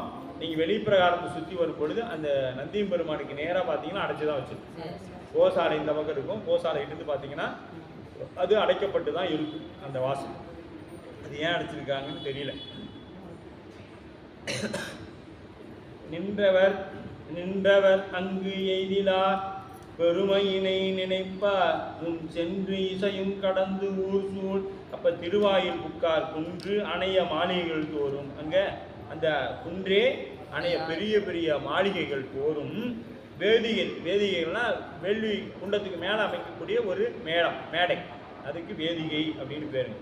3000 ஒவ்வொன்று அமைச்சு 3000 ஆகுதிகள் கொண்டு இப்பரிசாய் இருக்க எனக்கு எய்தல் அரிது என்று அஞ்சி அப்பதியின் மதில் புறத்தின் ஆராத பெருங்காதல் ஒப்பரியதாய் வளர்ந்தது ஒங்க உள் உருகி கை தொழுது செப்பரிய திரு எல்லை வளம் கொண்டு செல்கின்றார். இந்த தன்மை எப்படி? இந்த பரிசு அப்படின்னா இதுக்கு முன்னாடி சொன்ன ஆகுதிகள். அப்ப இந்த தன்மை ஆகுதிகள் இருக்க அரிது. இப்ப இந்த மாதிரி அந்த இடத்துல போறதெல்லாம் நமக்கு ரொம்ப சிரமம். நாம் ஏன்னா அந்த குளத்துல பிறக்கலை, அங்கே நாம் போகக்கூடாது அப்படின்னு மறுபடியும் என்ன பண்ணுறதுங்க, மாறியது. மனசு அப்படியே ஒரு கவலையில் போய் நிற்குதுங்க. மதில் புறம் புறத்தே இருந்த, மதில் புறம்னா இந்த சுற்றுச்சுவர் இல்லைங்க, ஊரோட மதில், ஊருக்குன்னு ஒரு எல்லை இருந்தது. அந்த எல்லை ஓரத்திலேயே நின்றுட்டார். எங்க? தென்புறத்துல நின்றுட்டார். தீராத காதல். இப்ப இவருக்கு எப்படிப்பட்ட காதல்? மிக்க எழுந்த சித்தமோடு உயர் பெரும் காதல் ஒலியாது வந்திப்ப ஆறாத அமுதே போற்றி. இப்ப தீராத காதல் இவருக்கு என்ன பாடு? சாமி மேல ஆறாத பெருங்காதல் மேலும் ஒப்பிடாதபடி வளர்ந்தோங்கியது. அப்படியே சுவாமியை பார்க்கணுங்கிற அந்த எண்ணம் இருந்ததை விட பல மடங்கு பெருகி நிற்குதுங்க. வேதிகளும் ஆகுதிகளும் ஆகிய இவைகள் எல்லாம் அங்கு எய்தெறிய பெருமானை வருத்தி அவரது பெரும் அந்த அப்படியே அங்கே நடக்கக்கூடியதெல்லாம் பார்த்து, ஆகா பெருமான் இப்போ எப்படி இருப்பார், எவ்வளோ ஆனந்தமாக இருப்பார் அப்படிங்கிறத நந்தனார் அப்படியே நினச்சி தடைப்பட்டால் ஆறாத பெருங்காதல் மேலும் ஒப்பிடாதபடி வளர்ந்து ஓங்கி உள்ளம் அப்படியே அவ்வளோதான், அப்படியே நின்றுட்டாரு. ஒரு வகையாக மயக்கம். மதில் புறத்தே பலமுறை வளம் கொண்டு இப்படி அந்த மதிலையே சுற்றி வராருங்க.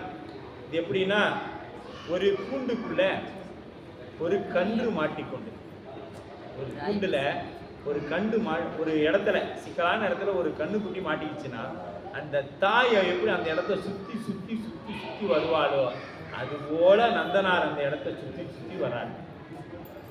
நினைச்சு பாருங்க, ஒரு தாய் அந்த கன்று அப்படியே அது கத்தும், அதுக்கு இந்த தாய் அப்படியே கத்திக்கிட்டே அது சுற்றி வருங்க. ஏன்னா அது எப்படியாவது காப்பாற்றணும். இன்னும் உதாரணத்துக்கு சொன்ன போனால், இந்த கிணத்துல அது விழுந்துருச்சுன்னு வச்சுக்கோங்க, அப்படியே அந்த கிணத்தை சுற்றி அப்படியே துடிக்குங்க அந்த தாய். அது போல, ஏன்னா இது வேற எதுவும் சொல்ல முடியாதுங்க. அது எப்படி கண்ணப்ப நாயனார் இடத்துல அன்பை சொல்ல முடியாதோ அது போல நந்தனாருடைய அன்பையும் சொல்லிட முடியாதுங்க. அதனால தாய் எப்படி கதறுவாளோ அது போல கதை கொண்டு ஊரை சுற்றி வராரு. நந்தனாரு அதை சுற்றி வரதை பார்த்து அவ்வளோ சேக்கிழார் பெருமான் ஒடுக்கமா சொல்றாரு. எப்படி வந்திருப்பார் நினைச்சு பாருங்க. நாமெல்லாம் இன்னைக்கு போனோம்னா அப்படியே வாசல்ல நிக்கிறோம், எந்த வாசல்ல போறோம்னே தெரியாம போவோம் வருவோம், அவ்வளவுதான். பெருமானே எவ்வளவு நேரம் நின்று கும்பிட்டு போறோம் சொல்லுங்க.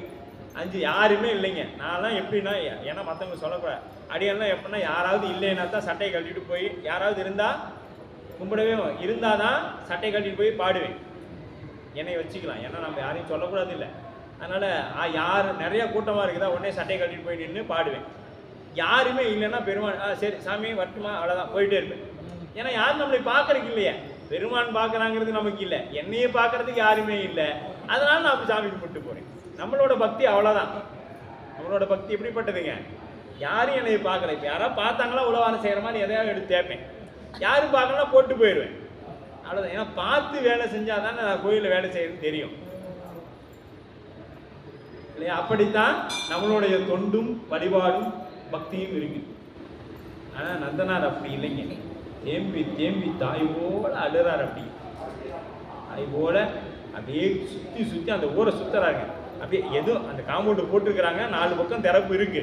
ஆனால் இவர் போக வேண்டியது, மாடி பார்க்க வேண்டியது, புகை வருது. அதனால எப்படி இருக்கும், அப்படியே ஓடுறாருங்க. நினச்சி பாருங்க, இதெல்லாம் சிந்திக்கணும்.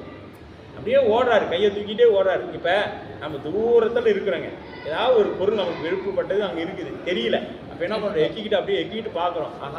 தெரியுதே, அது ஏதோ கொஞ்சமாக தெரியுத மாதிரி தெரியுதே அப்படின்னு கண் அப்படியே பார்த்துட்டு எங்கேயாவது ஒரு மேடை, அந்த ஒரு மேடை கிடச்சுன்னா ஏறி நின்று என்ன பண்ணுவோம், அதை பார்ப்போம். அது மாதிரி அங்கே ஓடுறாரு, அங்கே எட்டி பார்க்குறாரு, கையெடுத்து கும்பிட்றாரு. இங்கே ஓடுறாரு, கிழக்கு கோபுரத்துக்கு ஓடுறாரு, அந்த கிழக்கு பக்கமாக போகிறாரு, ஊரை பார்த்து கும்பிட்றாரு. இப்படியே பல முறை சுற்றுறாரு. அந்த ஊரை பலமுறை இங்கிட்டும் அங்கிட்டும் ஓடி சுற்றிக்கிட்டே இருக்கிறார். இப்படி சுற்றி கொண்டே இருக்கிறார். அப்படி சுற்றி வராருங்க. ஒன்றும் அவரால் பார்க்கவே முடியல. காதல் ஓங்க உள் உருகி அப்படியே அந்த கைதொழுதி கைகள் வளம் கொண்டு ஆவா மனக்காதலுடன் செய்களும் பெருங்காதல் போகவும் முடியாமல் விட்டு நீங்கவும் முடியாமல். இப்போ இங்கே வந்துட்டோம், இதுக்கு மேலே ஊருக்கு போகிறதா? போகக்கூடாது. பாரு பெருமானே, அப்பர் பெருமான் மாடுதான். ஆடும் உடலை கொண்டு பெருமானே ஆளும் நாயகனை காண்ட, அதாவது நான் போகமாட்டேன், கைலைக்கு போகமாட்டேன்னு சொல்லிடுறாரு இல்லையா? அப்போ மீளேன்னு பாட்டு. இப்போ அவர் என்ன பண்ணுறார், நீ அங்கே வா, ஐயா இருக்கு வா, திருவையாறு வா, காமிக்கிட்டார். அதெல்லாம் சாமி அவருக்காக செய்யலை, நமக்காக செய்ய. இல்லைன்னா நாம் எந்த காலத்தில் இங்கே போய் கைலை காட்சியெல்லாம் பார்க்க போகிறோம்? இத்தனை உயிர்களும் கைலை காட்சியை தரிசனம் பண்ணு பெருமான் வைத்த கருணை தான் நமக்கு திருவையாரே ஒழிய அப்பர் சாமிக்கு அவர் அங்கேயே காமிச்சிருப்பாரு. அவர் அங்கேயே காமிச்சிருப்பாரு. ஏன்னா அவருக்கு ஒவ்வொரு முறையும் அடி எடுத்து கொடுத்தவர் திருவடி தீக்கி கொடுத்தவர் அங்கே காமிக்க மாட்டாரா? ஏன்னா நம் போன்ற ஆன்மாக்கள் எல்லாம் உய்ய வேண்டும் என்று பெருமான் நினைத்தான். அதனால் திருவையார் குளத்தில் அவருக்கு காட்சி கொடுத்தார். நமக்காகத்தான் அப்பர் பெருமானை அவ்வளோ சிரமப்படுத்திக்கிறார். நாமெல்லாம் அந்த மாதிரி ஒரு நாள் படுத்துனா நீலாம் ஒரு சாமியாயா இவ்வளோ என்னை சித்திரவதைப்படுத்திட்டு போயிட்டே இருக்கும். உலகியல் வாழ்க்கைக்கு தேவையானதை கொடுக்கலனாவே உனக்கு கண்ணு காது கொடுக்கு இருக்குதான்னு கேட்குற நாம என்ன விஷத்தை கொடுத்து கல்லை கட்டி கடலை போட்டேன் சாமியா உனக்கு நான் இதெல்லாம் செய்யணுமா போயா நீயாச்சும் உன் பொழப்பாச்சுட்டு போயிட்டே இருக்கும். சரிங்களா? அவ்வளோ துன்பங்கள் இடர்பாடுகள் நமக்கு ஏற்படும் பொழுதெல்லாம் அப்பர் பெருமான் தேவாரத்தை எடுத்து படிக்கணுங்க. அப்போதான் நமக்கு அதெல்லாம் நீங்கும். அப்படி பெரும் காதலினால் அப்படியே சுற்றி சுற்றி வராது.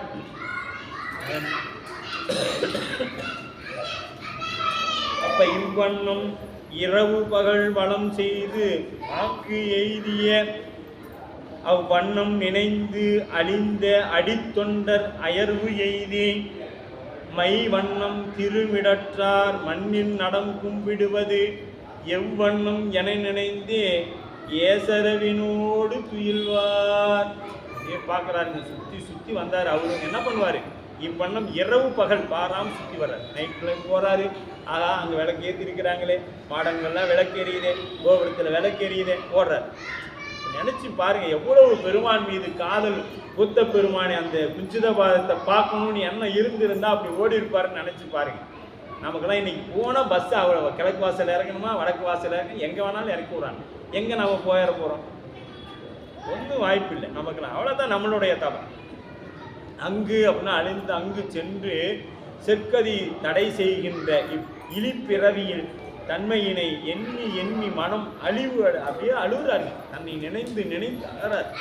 அழிதல் மனம் மிக வருந்தி நினைந்து மைவண்ணம் விடற்று நீலகண்டம் நீலகண்டம் ஏசரவு வருத்தம் ஏசரவு. அதனால்தான் திரு ஏசரவுன்னு ஒரு பதியமே எழுதினார் மாணிக்கவாசகர் பெருந்தர்.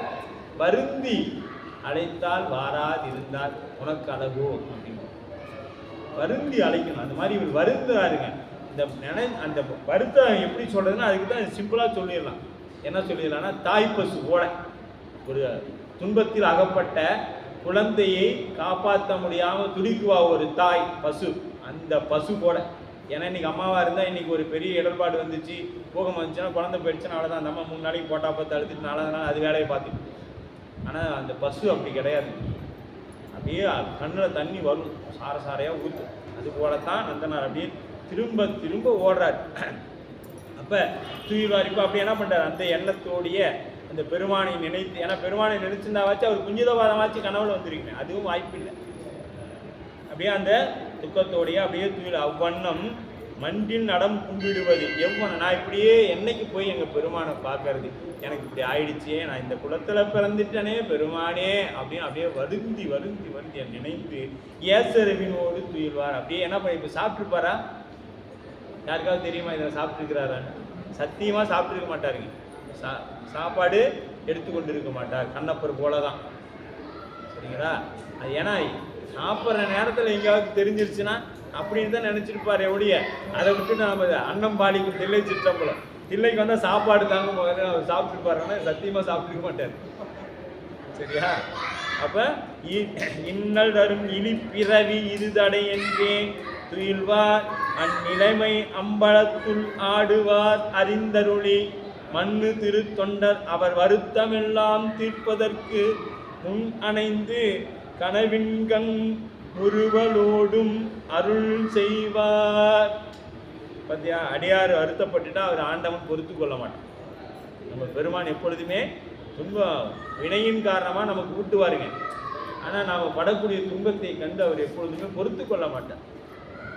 இன்னல்கள் தரும் இழிப்பிறவி. பெருமானது இந்த மண்ணிடை பெருமானை கும்பிடாத ஒரு பிறவியை அவர் வருந்தி நிற்க தடையா இந்த இழிப்பிறவி இது தடையென்று மண்ணிடை கும்பிடுவது எவ்வண்ணம் என்று தம்முள் வினவில் துளிர புகுந்தார். அந்நிலையில் கும்பிடுவதன் மிக்க ஆர்வமும் இழிப்பிறவியே தடை என்ற உணர்வும் அதனை இப்போ இவருக்கு என்ன தடையாய் நினைக்குதுங்க? அவருடைய குலம்தான் பெருமானை அடைவதற்கு தடையை உடைய வேற யாரும். இப்ப இவர் யாரும் எங்கேயும் வர வேண்டாம்னா சொல்லலைங்க. நல்லா தெரிஞ்சுங்க, நந்தனார யாரையும் நீ ஆலயத்துக்குள்ள வர வேண்டாம்னு சொல்லல. இவர் தான் குலம் ஆவுரித்து தின்னும் புலையர் குலம் என்பதை உணர்ந்து தனக்கு அதுக்கு தகுதி இல்லை. அப்ப நம்மலாம் எவ்வளவு ஆணவத்தோட இருக்கிறோம்னு சிந்திச்சுக்க வேண்டியதான்.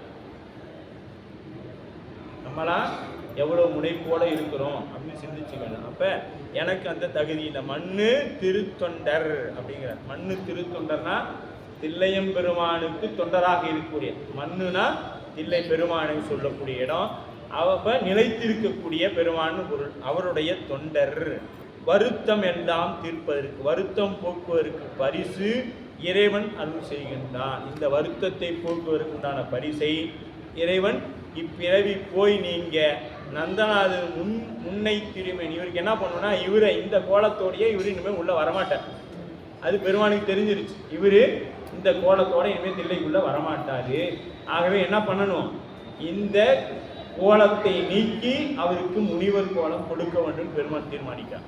அப்ப நில்லாதொழிந்து பின்னை புண்ணியமேனி புதுப்பிட்ட என்பது கருதப்படும். அப்ப முன்னை திருமேனி அப்படிங்கிறார். அப்ப முன் அணைந்து கனவின் முன் முறுவலோடு அருள் செய்தார். முனி வடிவம் முன்னூல் விளங்க வேணில் சிரித்த முகம் கொண்டு கண் கொண்டு மாற்றி காண்பதாக. இப்ப சுவாமி அப்படி என்ன பண்றாருங்க, அழகா ஒரு புன்முறுவலோட, வாய் விட்டுலாம் சிரிக்கலைங்க. வாய் விட்டு சிரிச்சா அது வேற மாதிரி ஆயிடும். இங்க சிரித்து அருள் செய்கிறார். யாருக்கு? நந்தனாருக்கும் சிரித்து அருள் செய்கிறார் புன்முறுவலோடு. அதான் தெய்வ சேக்கிழார் சொன்னார். அங்க வாய் விட்டு சிரித்தார், புறங்கள் எழுந்தது. இங்க நந்தனாருக்கு என்ன ஆயிடுச்சுங்க, உடம்பு வேறாக்கினான். வேதியன் சுவாமி என்ன பண்றாருங்க, ஒன்றை மற்றொன்றாக மாற்றக்கூடியதனால் அவருக்கு வேதியன் அப்படின்னு பேரு. வினைகடிந்த வேதியனே அப்படிம்பாங்க. அது போல இங்க புன்முறுவலோடு அருள் செய்வார். இப்பிறவி போய் நீங்க எரியினிடை நீ மூழ்கி முப்புரிநூல் மார்பருடன் முன் அணைவாய் என முடிந்தது அப்பரிசே தில்லைவாழ் அந்தனர்க்கும் எரி அமைக்க மெய்ப்பொருள் ஆனார் அருளி அம்பலத்தே மேவினார். இப்ப என்ன பண்ணிட்டாரு, இவருடைய கனவுல போய் சொல்லிட்டாரு, இப்பிறவி போய் நீங்க, நீ இந்த பிறவியிலிருந்து போய் நீங்கிறதுக்கு எரியிடை நீ மூழ்கி. தில்லைவாழ் அந்தணர்கள் ஒரு வேள்வி நடத்துவாங்க, பெரிய குண்டாம் வச்சு வேள்வி நடத்துவாங்க. அந்த வேள்வியில மூழ்கி எழுந்து முப்புரி நூல் மார்பருடன் முன் அணைவாய். இப்போ அவருக்கு என்ன பண்ணுவாங்க, சடாமுடி குடிமி அப்புறம் முப்புரி நூல் எல்லாம் கிடைச்சிடும். எங்க அந்த குண்டத்தில் மூழ்கி எந்திரிக்கணும். இந்த கனவுல வந்து சாமி சொன்னால் நாமளும் செய்வோமா, சத்தியமாக செய்ய மாட்டோம். அவர் சொல்லிவிட்டார், அது நாம் அவர் நினச்சிக்கிட்டே இருந்தோம்ல, அதனால அப்படி கனவு வந்துருச்சுங்க, வேற ஒன்றும் இல்லை அப்படின்னு நாம் அப்படி தானே சொல்லுவோம். நாம் கனவுல வந்துச்சுன்னா நமக்கு சாதகமாக இருந்தால் அதை சாதகமாக ஆக்கிக்குவோம், சாதகம் இல்லைன்னா அது சாதகமே பொய்யும் சொல்லிடுவோம். இப்போ சாதகம் சொல்கிறவங்க நமக்கு நல்லதாக சொன்னாங்கன்னா பரவாயில்ல, அந்த ஜோசியர் நல்லா சொல்கிறாரு, அப்போ ஜாதகம் சொல்லக்கூட 50% நம்ம போய் பேசி தான் ஆகணும். சாதகமாக சொன்னால் தான் ஜாதகர் நல்லவர், இல்லைன்னா அந்த சாதகர் கெட்டவர். அது மாதிரி இங்கே சுவாமி நாம் இப்படி வந்து சொல்லி, நீ நெருப்பில் வந்து ஏடா இத்தனை வருஷம் கூப்பிட்டதுக்கு நீ கொடுக்குற பலன் நீ நெருப்பில் முழுக சொல்லியாயா, இதுதான் நீ பண்ணுற வேலையா? ஏன்னா அன்பு இருந்துச்சுன்னா அவர் எங்கே போய் உட்காந்து பாருனாருங்க, அப்பர் சாமி சுண்ணாம்பு காவாயில போய் உட்காந்துக்கிட்டாரு. அங்கே போய் உட்காந்துட்டு எப்படி இருக்குதுன்னு கேட்குறாங்க. சொல்கிறாரு, 7 நாள் சுண்ணாம்பு சூரியன் வச்சு யோசிச்சு முன்னாடி எப்படிப்பா இருக்குது, மாசில் வீணையும் மாலையும் மதியமும் வீசு தென்றலும் வீங்கிலர் போனிடும் மூசு வண்டரை பொய்கையும் போன்றதே ஈசன் எந்தை. அப்படியே சிறு சிறு சிறுன்னு காத்தடிக்குது, அப்படியே வண்டுகள் எல்லாம் மொய்க்குது, இப்படிலாம் இருக்குதுன்னு சொல்கிறாங்க. மூசு வண்டரை பொய்யும் ஈசன் எந்தை இணையடி அப்படியே சின்னது இருந்துச்சுங்கிறாரு. இதெல்லாம் நம்மளுக்கு கொண்டு வச்சோமா பக்கத்தாலேயே போக மாட்டேன். சாதாரண செங்கல் சூழலிலேயே போய் நம்மளால நிற்க முடியாது. அங்கே சுண்ணாம்பு காய் ஏற்கனவே அது ரொம்ப வெப்பமானது, அதில் கொண்டு வச்சா இவர் சொல்கிறாரு எனக்கு அப்படியே சிறு சிறுன்னு இருந்துச்சுங்கிறாரு இல்லையா? அப்போ எந்த அளவுக்கு அன்பு இருந்திருக்கணும்னு பாருங்க. இதை நாம் நினைக்கும் பொழுது நமக்கு சிரிப்பு வரலாம், ஆனால் அது எந்த அளவுக்கு அன்பு இருந்திருந்தா பெருமான் மேலே அப்படி இருந்திருக்கும். அப்போ இவங்க பட்டக்கூடிய அப்பா சுவாமி இவருக்கு என்ன தோணியிருக்கான், அப்பா எப்போ விடியும், நந்தனாருக்கு அந்த கனவு கண்ட பின்னாடி எப்போ விடியும்? இதை நந்தனாருக்கு மட்டும் சொன்னா இப்ப இவர் எப்படி அங்க போறது? உள்ளார இவர் தான் உள்ள போக மாட்டாரு. 3000 ஒரு கனவுலையும் போய் சொன்னார் சாமி. ஒரு குண்ட அமைங்க, என்னுடைய தொண்டன் வெளியில இருக்கிறான், புன்னெறியா அவன் சமயம் தொடர்ந்து கொண்டு போந்து உடல் தன்னுடன் உயிர் வாழ்ந்த சரியனேனும். எப்படி அப்பர் சுவாமிக்கு இந்த மூவிலை சூளமும் இடபக்குறியும் கேட்டு வாங்கினார். எது இது சாமி? இந்த உடம்பு வந்து சமணத்துல இருந்து சாப்பிட்டு அதில் வாழ்ந்தது சாமி. அதனால நீங்க என்ன பண்ணுங்கன்னா, எனக்கு மூவிலை சூளமும் இடபக்குறி என் மேல் பதிங்க சுவாமின்னு பின்னாளத்தில் இருக்கக்கூடிய சுடற்குழுந்துநாதருக்கு வந்து நம்ம அப்பர் சுவாமி கேட்பார். அவர் உடனே பூதங்களை அனுப்பி குத்திடுவார். அதனால தான் நாமளும் இடபக்குறியும் இதெல்லாம் குத்திக்கிறோம். ஆனால் அந்த வழியில் நிற்கிறோமானா அவருக்கு தான் தெரியும், பெருமானுக்கு தான் இல்லையா? அதெல்லாம் குத்திக்கிறோம், இடபக்குறியும் குத்திக்கிறோம், எல்லாம் குத்திக்கிறோம் சின்னங்கள். அது போல இங்கே என்ன பண்ணுறாரு, இவருக்கு அவருடைய உடம்பை, இந்த உடம்பு தான் தடையாக நிற்குது. அதனால் அந்த உடம்பையே எது தடையோ அதை நீக்கிறார் பெருமான். இந்த உடம்பு தான் அவருக்கு அங்கே போகிறதுக்கு தடையாக நிற்குது. ஆகவே இந்த உடம்பை நீக்குகிறார். அப்போ இவங்க கனவுலையும் போய் 3000 ஒரு கனவுலையும் சொல்கிறார். தனித்தனியாக சொல்லிட்டாருங்க. சொல்லி எங்கே போயிட்டார் சுவாமி? அம்பலம் மேவினார். அம்பலம் மேவிட்டார். எங்கே? மெய்ப்பொருள் ஆனார் அந்தனர் எரி அமைக்க. இப்போ அந்தனர்கிட்ட போய் சொல்லணும், இந்த மாதிரி என்னுடைய தொண்டன் அங்கே ஒருத்தர் இருக்கான், அவனை கூட்டி வந்து நீங்கள் எரி அமைத்து அதில் எழுந்திருக்க சொல்லணும், மூழ்கி எழுந்திருக்க சொல்லணும் அப்படின்னு சொல்லி எல்லாரும் கனவுலையும் சொல்லிட்டார். ஏன்னா ஒருத்தர் கனவுல சொன்னாலும் அது ஒத்துக்க மாட்டாங்க. ஏன்னா இன்றைக்கே நாமளே ஒத்துக்க மாட்டேங்கிறோம், அவங்க எப்படி ஒத்துட்டு இருந்திருப்பாங்க? அப்போ அவங்களும் 3000 ஒரு கனவுலையும் போய் சொல்கிறாரு. அடுத்த நாள் காலையில் ஒருத்தர் நைட்டு ஒரு கனவு வந்துச்சு, இந்த மாதிரி சுவாமி வந்து சொன்னார். ஆமாம் எனக்கும் வந்துச்சுப்பா சொன்னார். அப்போ எல்லாரும் வந்து சொல்லிட்டாங்க, அப்போ வா அந்த எங்கே போகலாம் அப்படின்னு சொல்லி அவங்கெல்லாம் கிளம்பி எங்கே போகிறாங்க? ஊரோட எல்லைக்கு போகிறாங்க. தம்பெருமான் பணி கேட்ட தவமறையோர் எல்லோரும் அம்பலம் திருவாயில் முன் அச்சமுடன் ஈண்டு எம்பெருமான் அருள் செய்த பணி செய்வோம் என்று ஏத்தி தம் பரிவு பெருக வரும் திருத்தொண்டர்வாள் சார்ந்தார். இப்போ இவர் தான் அங்கே போகலை, இவர் தான் அங்கே போகல. எப்படி நாவுக்கரசு பெருந்தகை திலகவதியார் சொன்னாங்க, நான் அங்கே வரமாட்டேன்னு சொல்லி அவரு சமையல்காரனை அனுப்புறாரு. எங்கள் அக்காவுக்கு இந்த வயிற்றுவலிக்கு மருந்து இருக்கும், எங்கள் அக்காவை வந்து தர சொன்னேன் அப்படின்னு சொல்லி நாவுக்கரசு பெருந்தகை தருமசேனை அங்கேருந்து அனுப்புறாரு.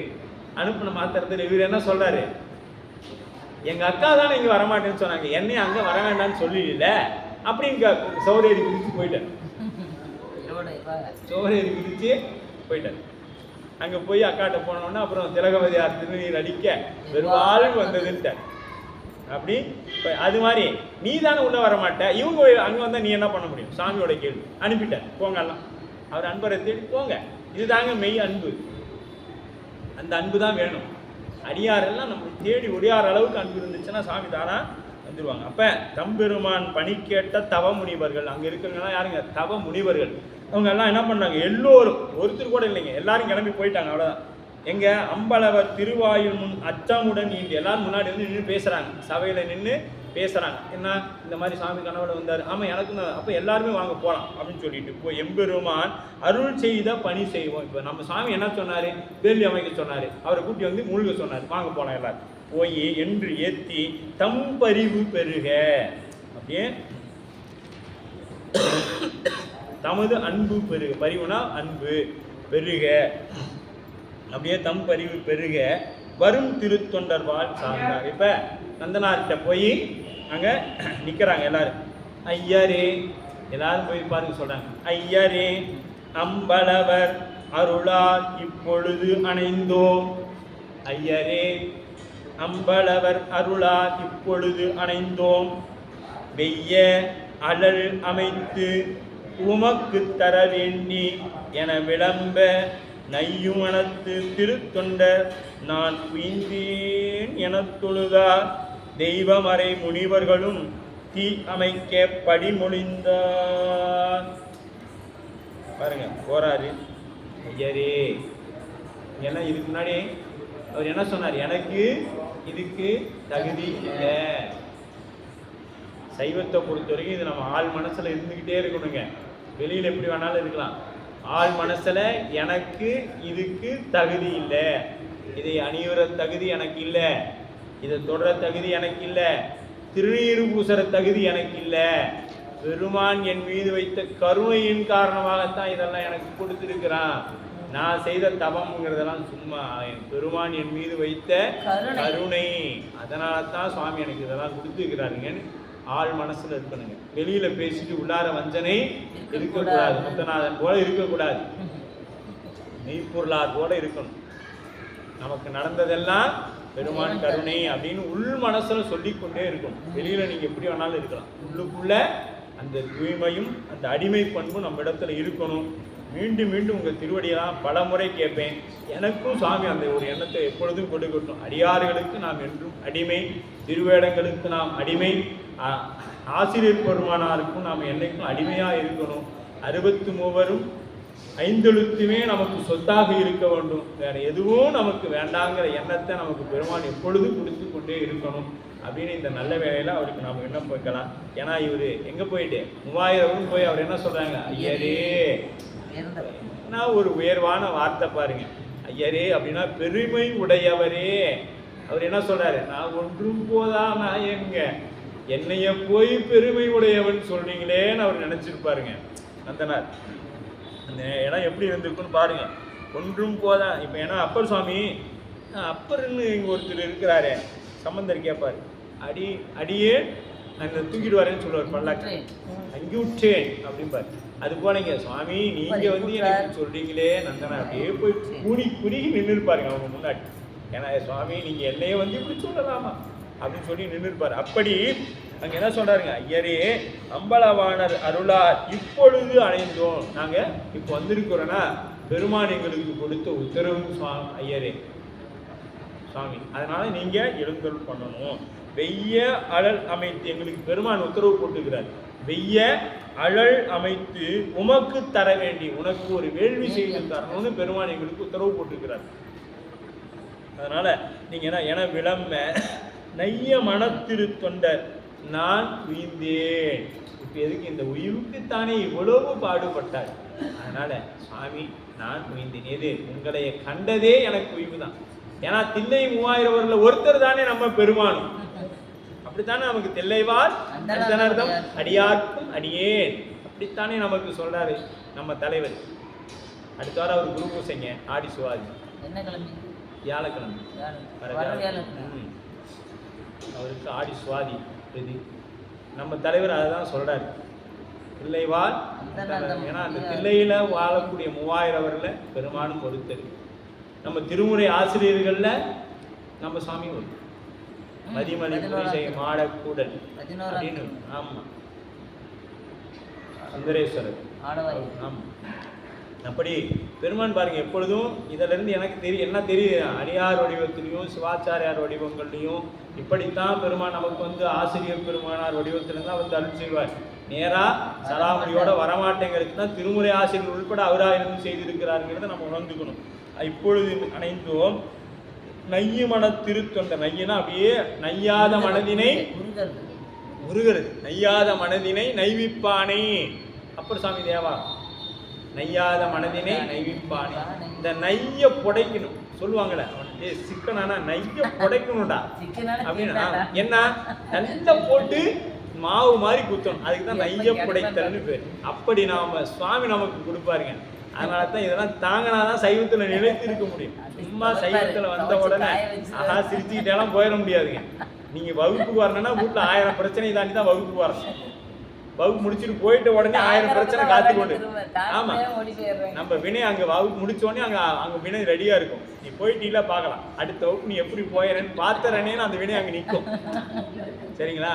அதே மாதிரிதான் நாம வகுப்பு வரக்கு முன்னாடியும் பையன் இப்போ உனக்கு இதெல்லாம் அவசியமா, ஞாயிற்றுக்கிழமை என் ஃப்ரெண்டுங்க வரேனாங்க, ஏதாவது ஒரு நல்லது செஞ்சு தருவோன்னா என்ன வகுப்பாமா, சித்தாந்த வகுப்புங்கிற பெரிய புராணம் வகுப்பு, சித்தாந்தம் படிக்கிற பெரிய புராணம் படிச்சு நீ எல்லாம் என்ன சாதிக்க போற வயசான காலத்தில், வீட்டுல இருந்து ஏதாவது நான் செஞ்சு போறதை விட்டுட்டு அவன் வரேன் போறேன் அப்படின்னு சொல்லி நம்ம வினை எப்படிங்க அங்க நிற்கும். போய் சரி முடிச்சுட்டு எப்படியோ தாண்டி வந்துட்டேமே போனோம்னாலும் அங்க ரெடியா நிற்கும். இதுதான் நம்மளோட நிலைமை. சரியா? அப்படி நம்மளோட நிலைமை அப்படி. இவர் அப்படி இருக்குது. தெய்வ மறைமுனைவர் தீ அமைத்தபடி மொழிந்தார். நாங்க போய் அங்க அதுதான் நெய்ய வைக்கிறது சுவாமி. இதெல்லாம் தான் அந்த சிரமங்களுக்கு ரொம்ப சிரமப்பட்டு கிடைச்சாதாங்க ஒரு பொருளோட அருமை தெரியும். இப்ப சொல்லுவாங்க சம்பாரிச்சு பாரு அவனுக்கு அந்த காசோட அருமை தெரியும், சொல்றமா இல்லையா? அப்ப அனுபவம் தான் ஒரு ஆன்மாவை மேன்மைப்படுத்தும். அது அனுபவம், அந்த உயிர் அனுபவிக்கணும், இன்ப துன்பங்களை நுகரணும். அதனால தான், ஏன்னா அதெல்லாம் நம்ம சித்தாந்த வகுப்பு வந்த மாதிரி ஏங்க நீங்கள் கேவலத்திலேருந்து சாமி எடுத்து போட்டாருன்னு சொன்னீங்க, நேராக அங்கேருந்து சுத்தத்தில் போட வேண்டியதானே, எதுக்கு இங்கே வாயில கொண்டு வந்து போட்டார் சகலத்தில் அப்படின்னு கேட்குறாரு. அப்போ உயிர் அனுபவித்தாதான் மீண்டும் அதன் மீது என்ன பண்ணாதுங்க, ஆசை வராது. அதனால பெருமான் அனுபவித்துக்காகத்தான் இந்த போன போகங்களை எல்லாம் கொடுத்து, நீ அனுபவி ராஜா, அனுபவி, உலகம் பிறந்தது உனக்காக, ஓடும் நதிகளும் உனக்காகன்னு சொல்லி சாமி இங்க போட்டு எல்லாம் அனுபவி. நீ ஆமாம், அனுபவிச்சனா தான் உனக்கு புத்தி வரும். புத்தி வந்த பின்னாடி தான் தெரிஞ்ச பின்னாடி தான் நீ என்கிட்ட வர முடியும். அதுக்கு மேலே என்ன சொன்னாலும் உனக்கு ஏற்பட்டு வராது அப்படின்னு சாமி ஒரு முடிவு பண்றாங்க. அப்படி உயிர்ந்தேன் என தொழுதார் தெய்வமறை முனிவர்களும் தீ அமைக்கப்படி மொழி. இப்போ இவங்களும் என்ன பண்ணுறாங்க, தீ அமைக்கணும்னு சொல்லி கிளம்பிட்டாங்க. மறையவர்கள் மொழிந்ததன் பின் தென் திசையின் மதில் புறத்து பிறை உறிஞ்சும் திருவாயில் முன்னாக பிஞகர்தம் நிறை அருளால் மறையவர்கள் நெருப்பு அமைத்த குழியெய்தி இறைவர் தம் மனம் கொண்டே எரிசூழ வளம் கொண்டார்.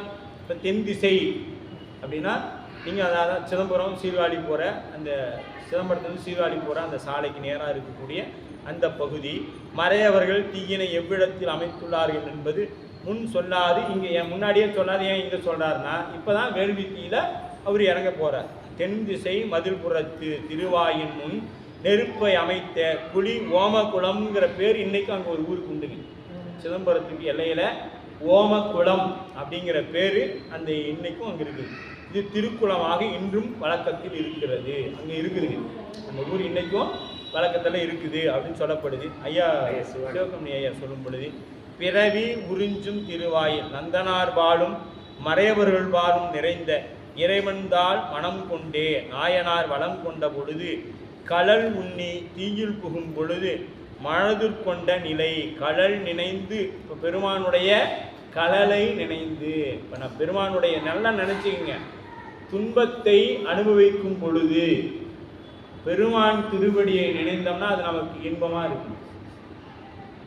துன்பத்தை இது எப்படிங்க சாத்தியம், என் பொண்டாட்டி என்னை பேசிட்டு இருப்பா, ஏண்டா உனக்கெல்லாம் வகுப்பு ரொம்ப முக்கியமா அப்படின்னு பேசிட்டுப்பா, இப்போ எப்படிங்க போய் நான் இன்பமாக இருக்கிறது அப்படின்னா, திருவருள் சுவாமி இன்னும் கொஞ்சம் நல்லா பேசுவேன், இன்னும் கொஞ்சம் நல்லா பேசுவேன், எனக்கு அப்போ தான் முட்டை வரைக்கும் என்ன அதிகமாகும் அப்படின்னு அங்கே அந்த திருவருள் அப்படின்னு நிற்கணும். நஞ்சுனேஸ்வர் பரவாயில்ல, இன்னைக்கு நஞ்சுனேஸ்வர் நல்ல வேலை செய்கிறார், நம்ம வினையை கரெக்டாக எடுத்து கொடுத்துக்கிறாருப்பா, இன்னைக்கு வேணா கழிஞ்சிருச்சு அப்பாடா அப்படின்னு நிற்கணும். அதை விட்டுட்டு பேசுறியா, நானும் எதிர்த்து பேசுவேன், நானும் எதிர்த்து அடிக்கிறேன் அப்படின்னு போனோம்னா என்ன ஆச்சுங்க, வினை மீண்டும் பெருகிட்டே போகும். அவங்களுக்கும் பெருகும், நமக்கும் பெருகும். அப்போ நாமளும் அவங்களும் ஒன்று தான். நாமளும் புராணம் படிக்க தேவையில்லை, அவங்களும் படிக்க தேவையில்லை, ரெண்டு பேரும் அடிச்சுட்டு போயிட்டே இருக்கணும். அப்போ நம்ம புராணம் படிக்கணும்னா இதுல இருந்து நம்மகிட்ட ஏதாவது கொஞ்சம் மாற்றத்தை இருக்கணும். அந்த துன்பத்தை அனுபவிக்கும். பெருமானே, இந்த இடத்துல தான் எனக்கு கோபம் வரக்கூடாது, இவங்க பேசுகிறாங்களா அப்படியே இருக்கட்டும், நான் உங்களை நினச்சி அப்படியே நின்றுக்கிறேன் சாமி, எப்படியாவது இந்த கொஞ்சம் காதலை மட்டும் கேட்காத மாதிரி, காது கேட்காத பண்ணிட்டியா கூட பரவாயில்ல சாமி, காதை மட்டும் கேட்காம பண்ணிட்டியா கூட எப்படியோ நான் இப்படியே உன்னை நினச்சிக்கிட்டு கூட இருந்துக்குவேன், நான் கோயிலுக்கே வர போனால் கூட பரவாயில்ல சாமி அப்படின்னு ஒரு நிலை நமக்கு வரும். அப்படி விரை உறிஞ்சி இறைவன் தான் மனம் கொண்டு. அப்போ அங்கே என்ன பண்ணுறாரு இவர், பெருமான் திருவடியை, அவருக்கு என்ன பார்க்கணும், அங்கே பெருமான் திருவடியை பார்க்கணும், அந்த குஞ்சித பாதத்தை பார்க்கணும். அதனால் அவருக்கு என்ன தெரிஞ்சிச்சு, கலன் நினைந்து வளம் வருதல் தீயின் புகுவது என்ன, ஏன் புகும் அப்படின்னு பார்த்தீங்கன்னா, அருளின் வழிபட்டு அதனுள் தம்மையே முழுதும் ஒப்புவிக்கும் பெரும் செயல் புகும் பொழுது. அதனால தான் அப்பர் சாமிக்கு, நீ என்னத்தை நஞ்சும் அமுதமா நாதன் அடியார், நீ விஷமாக குடிக்கிறேன், எனக்கு ஒன்றும் பிரச்சனை இல்லை, எங்கள் சாமி ஆழகால விஷத்தையே சாப்பிட்டு, நான் இந்த விஷத்தை சாப்பிட்டு தான் ஜாக போகிறேன்னா கொண்டா. அப்பர் சாமி சொல்லுவாருங்க, நான் மட்டும் இங்கே என்னை மட்டும் சுவாமி வைக்கலைன்னா துன்பத்தை வைக்கிறதுக்கு இடம் இல்லைங்க அப்படின்னு சொல்லுவார். அந்த பதிகத்தில் சொல்லுவாருங்க, சுவாமி என்னை இங்கே மட்டும் வச்சிருக்கு, எதுக்கு தெரியுமா என்னைக்கு வச்சுக்கிறாரு, துன்பத்தெல்லாம் வைக்கணும், அதுக்காக என்னை இங்கே வச்சிருக்கிறாருன்னு சொல்லுவார். அப்போ அவர் எவ்வளவு துன்பப்பட்டிருந்தா அப்படி எழுதியிருப்பாருன்னு நினச்சி பாருங்க. பெருமான் மேலே எவ்வளோ துன்பம் சாமி கொடுத்துருந்தா அப்படி எழுதியிருப்பார். ஏன்னா அதனால தான் விச்சைக்கு எடு வினைக்கு ஆகாது என்ன அப்படின்னு மாணிக்கவா சொல்லுது. இந்த பொய்ன்னு ஒன்று இருக்குது, அதுக்கெல்லாம் ஒரு ஆள் வேணும்ல. இப்போ பொய்னா அது இப்போ அன்புனா யாருக்கு கண்ணப்பன் டக்குன்னு சொல்லிடலாம். கண்ணப்பன் ஒப்பதோர் அன்பின்மை கண்டபின் என்னப்பன் என் ஒப்பில் என்னையும் ஆட்கொண்டல். கண்ணப்பன் மாதிரி அன்பு உலக அது பண்பு பெயர் இலக்கணத்தில் சொல்லுது. இப்போ உருவம் சொல்லுங்க அப்படின்னா அன்புக்கு உருவம் சொல்லுங்கன்னா சொல்ல முடியாதுங்க, அது பண்பு பெயர். ஆனால் நம்ம சேக்கிலார் சொல்றாரு அது கண்ணப்பர் தாங்க, அன்புக்கு வடிவம்னா கண்ணப்பர். அப்போ பொய்க்குன்னு ஒரு வடிவம் வேணுமே. இப்போ அன்புக்கு ஒரு பொய்க்குன்னு வடிவம், அதுக்கு மாணிக்கவாசகர் வச்சா எவ்வளோ குற்றம் பார்த்தீங்களா? நம்ம சொல்கிறோம் எவ்வளோ துணிஞ்சு சொல்கிறோம் பார்த்தீங்களா? வெச்சு கேடு பொய்க்கு ஆகாது என்று இங்கு என்னை வைத்தான். சுவாமி சிவபெருமான் பார்த்தாரா, இந்த பொய்க்கெல்லாம் ஒரு ஆள் வேணும், அதனால மாணிக்கவாசகரே நீ இங்கே இரு, நீ தான் பொய்ன்னு நான் காமிச்சிக்கிறேன்னு சொல்லி என்னை சுவாமி விட்டுட்டு போயிட்டாரே அப்படின்னு சொல்லி சுவாமிகிட்ட கேட்குறேன். பொய் உலகத்திலே பெரும் பொய்னா அதை இதுதான் பாருங்கன்னு சொல்லி பிச்சு கேடு பொய்க்கு எனக்கு பொய் அப்படின்னா தான் அவனை பாரு நான் தான் பொய் அப்படின்னு சுவாமி காமிக்கிறதுக்கு என்னை விட்டு போயிட்டீங்களா அப்படின்னு கேட்குறாரு. அப்போ எந்த அளவு அது தன்னை தாழ்த்தி கொண்டிருக்கிறார் மாணிக்கவாசகர் பெருந்தகைன்னு பார்த்தீங்க. பொய்க்கு ஆகாது என்று இங்கு என்னை வைத்தார், அச்சத்தாலே ஆள்படுகின்றேன் ஆருடைய பிச்சை தேவா. அப்படி சுவாமி அங்கே அப்படி அது மாதிரி இங்கே என்ன பண்ணுறாருங்க, பெருமானை நினைந்ததனால அந்த நெருப்பு அதான் அமர்நீதியார் கூட என்ன பண்ணாரு, அஞ்செழுத்தினை ஓதி தட்டினேன். இப்போ அஞ்செழுத்து ஓதி தான் தட்டில் ஏறினாரு. அஞ்செழுத்து ஓதி பற்றட பொய்கையில் மூழ்கியே பணிவார். இப்போ அஞ்செழுத்த மூழ்கி அஞ்செழுத்த சொல்லி நீங்கள் அஞ்செழுத்த சொல்லி எதை செய்தாலும் அது சிவ செயல் தாங்க. அஞ்செழுத்த மறந்து எதை செய்தாலும் அது அவச்செயல் தான். ஐந்தெழுத்துங்கிறது நாம சித்தாந்தத்தில் சொல்லுது. ஐந்தெழுத்துனா என்ன, சிவாய நமங்கிறது ஐந்தெழுத்து. நமச்சிவாயனா நேரடியாக நமச்சிவாயன்னு சொல்லிடுவாங்க, ஐந்தெழுத்து அல்ல. ஆனால் நந்தனார் இங்கு அஞ்செழுத்து ஓதவில்லை. இப்போ அஞ்செழுத்து இவர் ஓதி தானே இறங்கியிருக்கணும். அஞ்செழுத்து ஓதனாரா இல்லை. ஏன் அப்படின்னா அவர் நினைத்து கொண்டிருந்தது அம்பலவாணனை. அம்பலவாணனும் அஞ்செழுத்து வேற வேற இல்லை.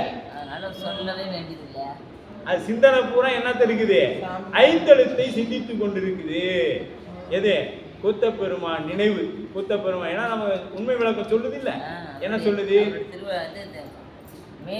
ஒடுங்கிய அந்த கை முகம் அந்த திருவடி திருமுகம் எல்லாத்தையும் தனித்தனியா சுவாமி பிரிச்சு கீழே இருந்து பாதாரி கேசம் கேசரி பாதம் சொன்னாரு, சூக்கும பஞ்சாட்சரம் ஸ்தூல பஞ்சாட்சரம் இதெல்லாம் சொன்னாரு. இப்ப இது இவரு சிந்திக்கிறது எதை, பெருமானை தான் சிந்திக்கிறாரு.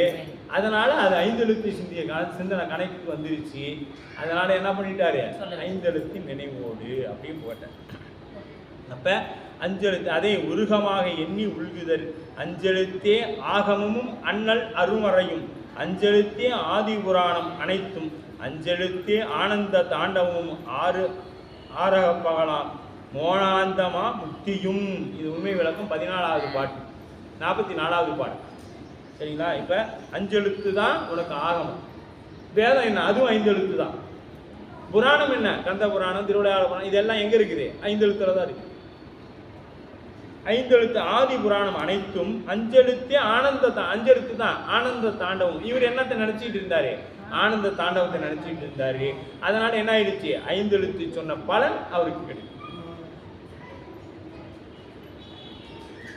அது என்ன பண்ணுது, மோனாந்த முக்தியை. இப்போ அந்த தாண்டவத்தை நினைச்சிட்டு இருந்ததுனால என்ன பண்ணுச்சு அவருக்கு, அது முக்தியை கொடுத்தது. அப்ப மறையவர் மொழிந்தபின் தென் திசையில் நெருப்பு அணைந்த குடியெய்தி இறைவர்தால் மனம் கொண்டே எரிசூழும் வளம் கொண்டார். இப்ப பெருமான் நமக்கு ஒன்று சொன்னா, இப்ப அமர்நீதி நாயனார் அந்த துலாபாரத்தை எத்தனை முறை வளம் வந்தாரு, 3 முறை ஐந்தெழுத்தை சொல்லி வளம் வந்துதான் அந்த தட்டில் ஏறி உட்காந்தார்.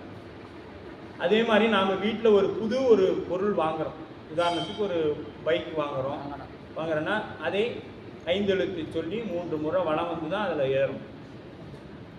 ஒரு அலைபேசி வாங்குறோன்னா இது பெருமான் கருணையில் வந்து சிவாய நம சொல்லி தான் வாங்குறோம்.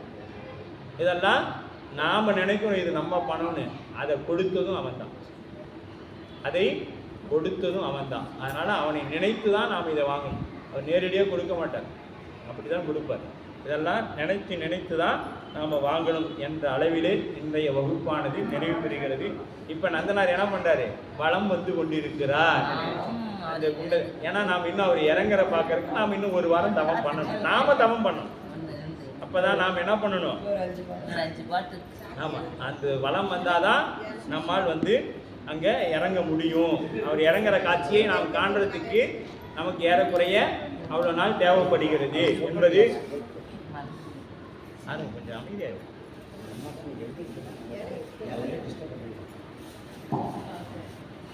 அப்போ நாம் அது வரைக்கும் தவம் பண்ணணும் அப்படிங்கிறதுக்காக சுவாமி நமக்கு இவ்வளோ கொடுத்துருக்காங்க. இப்போ நமக்கு ஆடி, அதாவது ராசிபுரத்தில் வரக்கூடிய 31, 1, 2, அதாவது வியாழன், வெள்ளி, சனி ஆகிய 3 நாட்கள் விழா நடைபெறுகிறது. ஆதரித்து உள்ளமும் பொங்கிட மன்றுளார் அடியார் பான்புகள் நின்றதெங்கும் நிலவியுலகலாம் வான்முகில் வளாத பெய்க மணிவளம் சுரக்க மன்னன் பொன்முறை அரசு செய்க குறைவிலாத உயிர்கள் வாழ்க நான்மறை அறங்கள் ஓங்குக நற்றமம் வேள்வி மல்க மேன்மைகள் சைவ நீதி விளங்குக மேன்மைகள் சைவ நீதி மேன்மைகள் சைவ நீதி நம பார்வதி வதையே நாடுடைய சிவனியை போற்றி ஏகம்பத்துரையந்தாய் போற்றி கனகத்திரனே போற்றி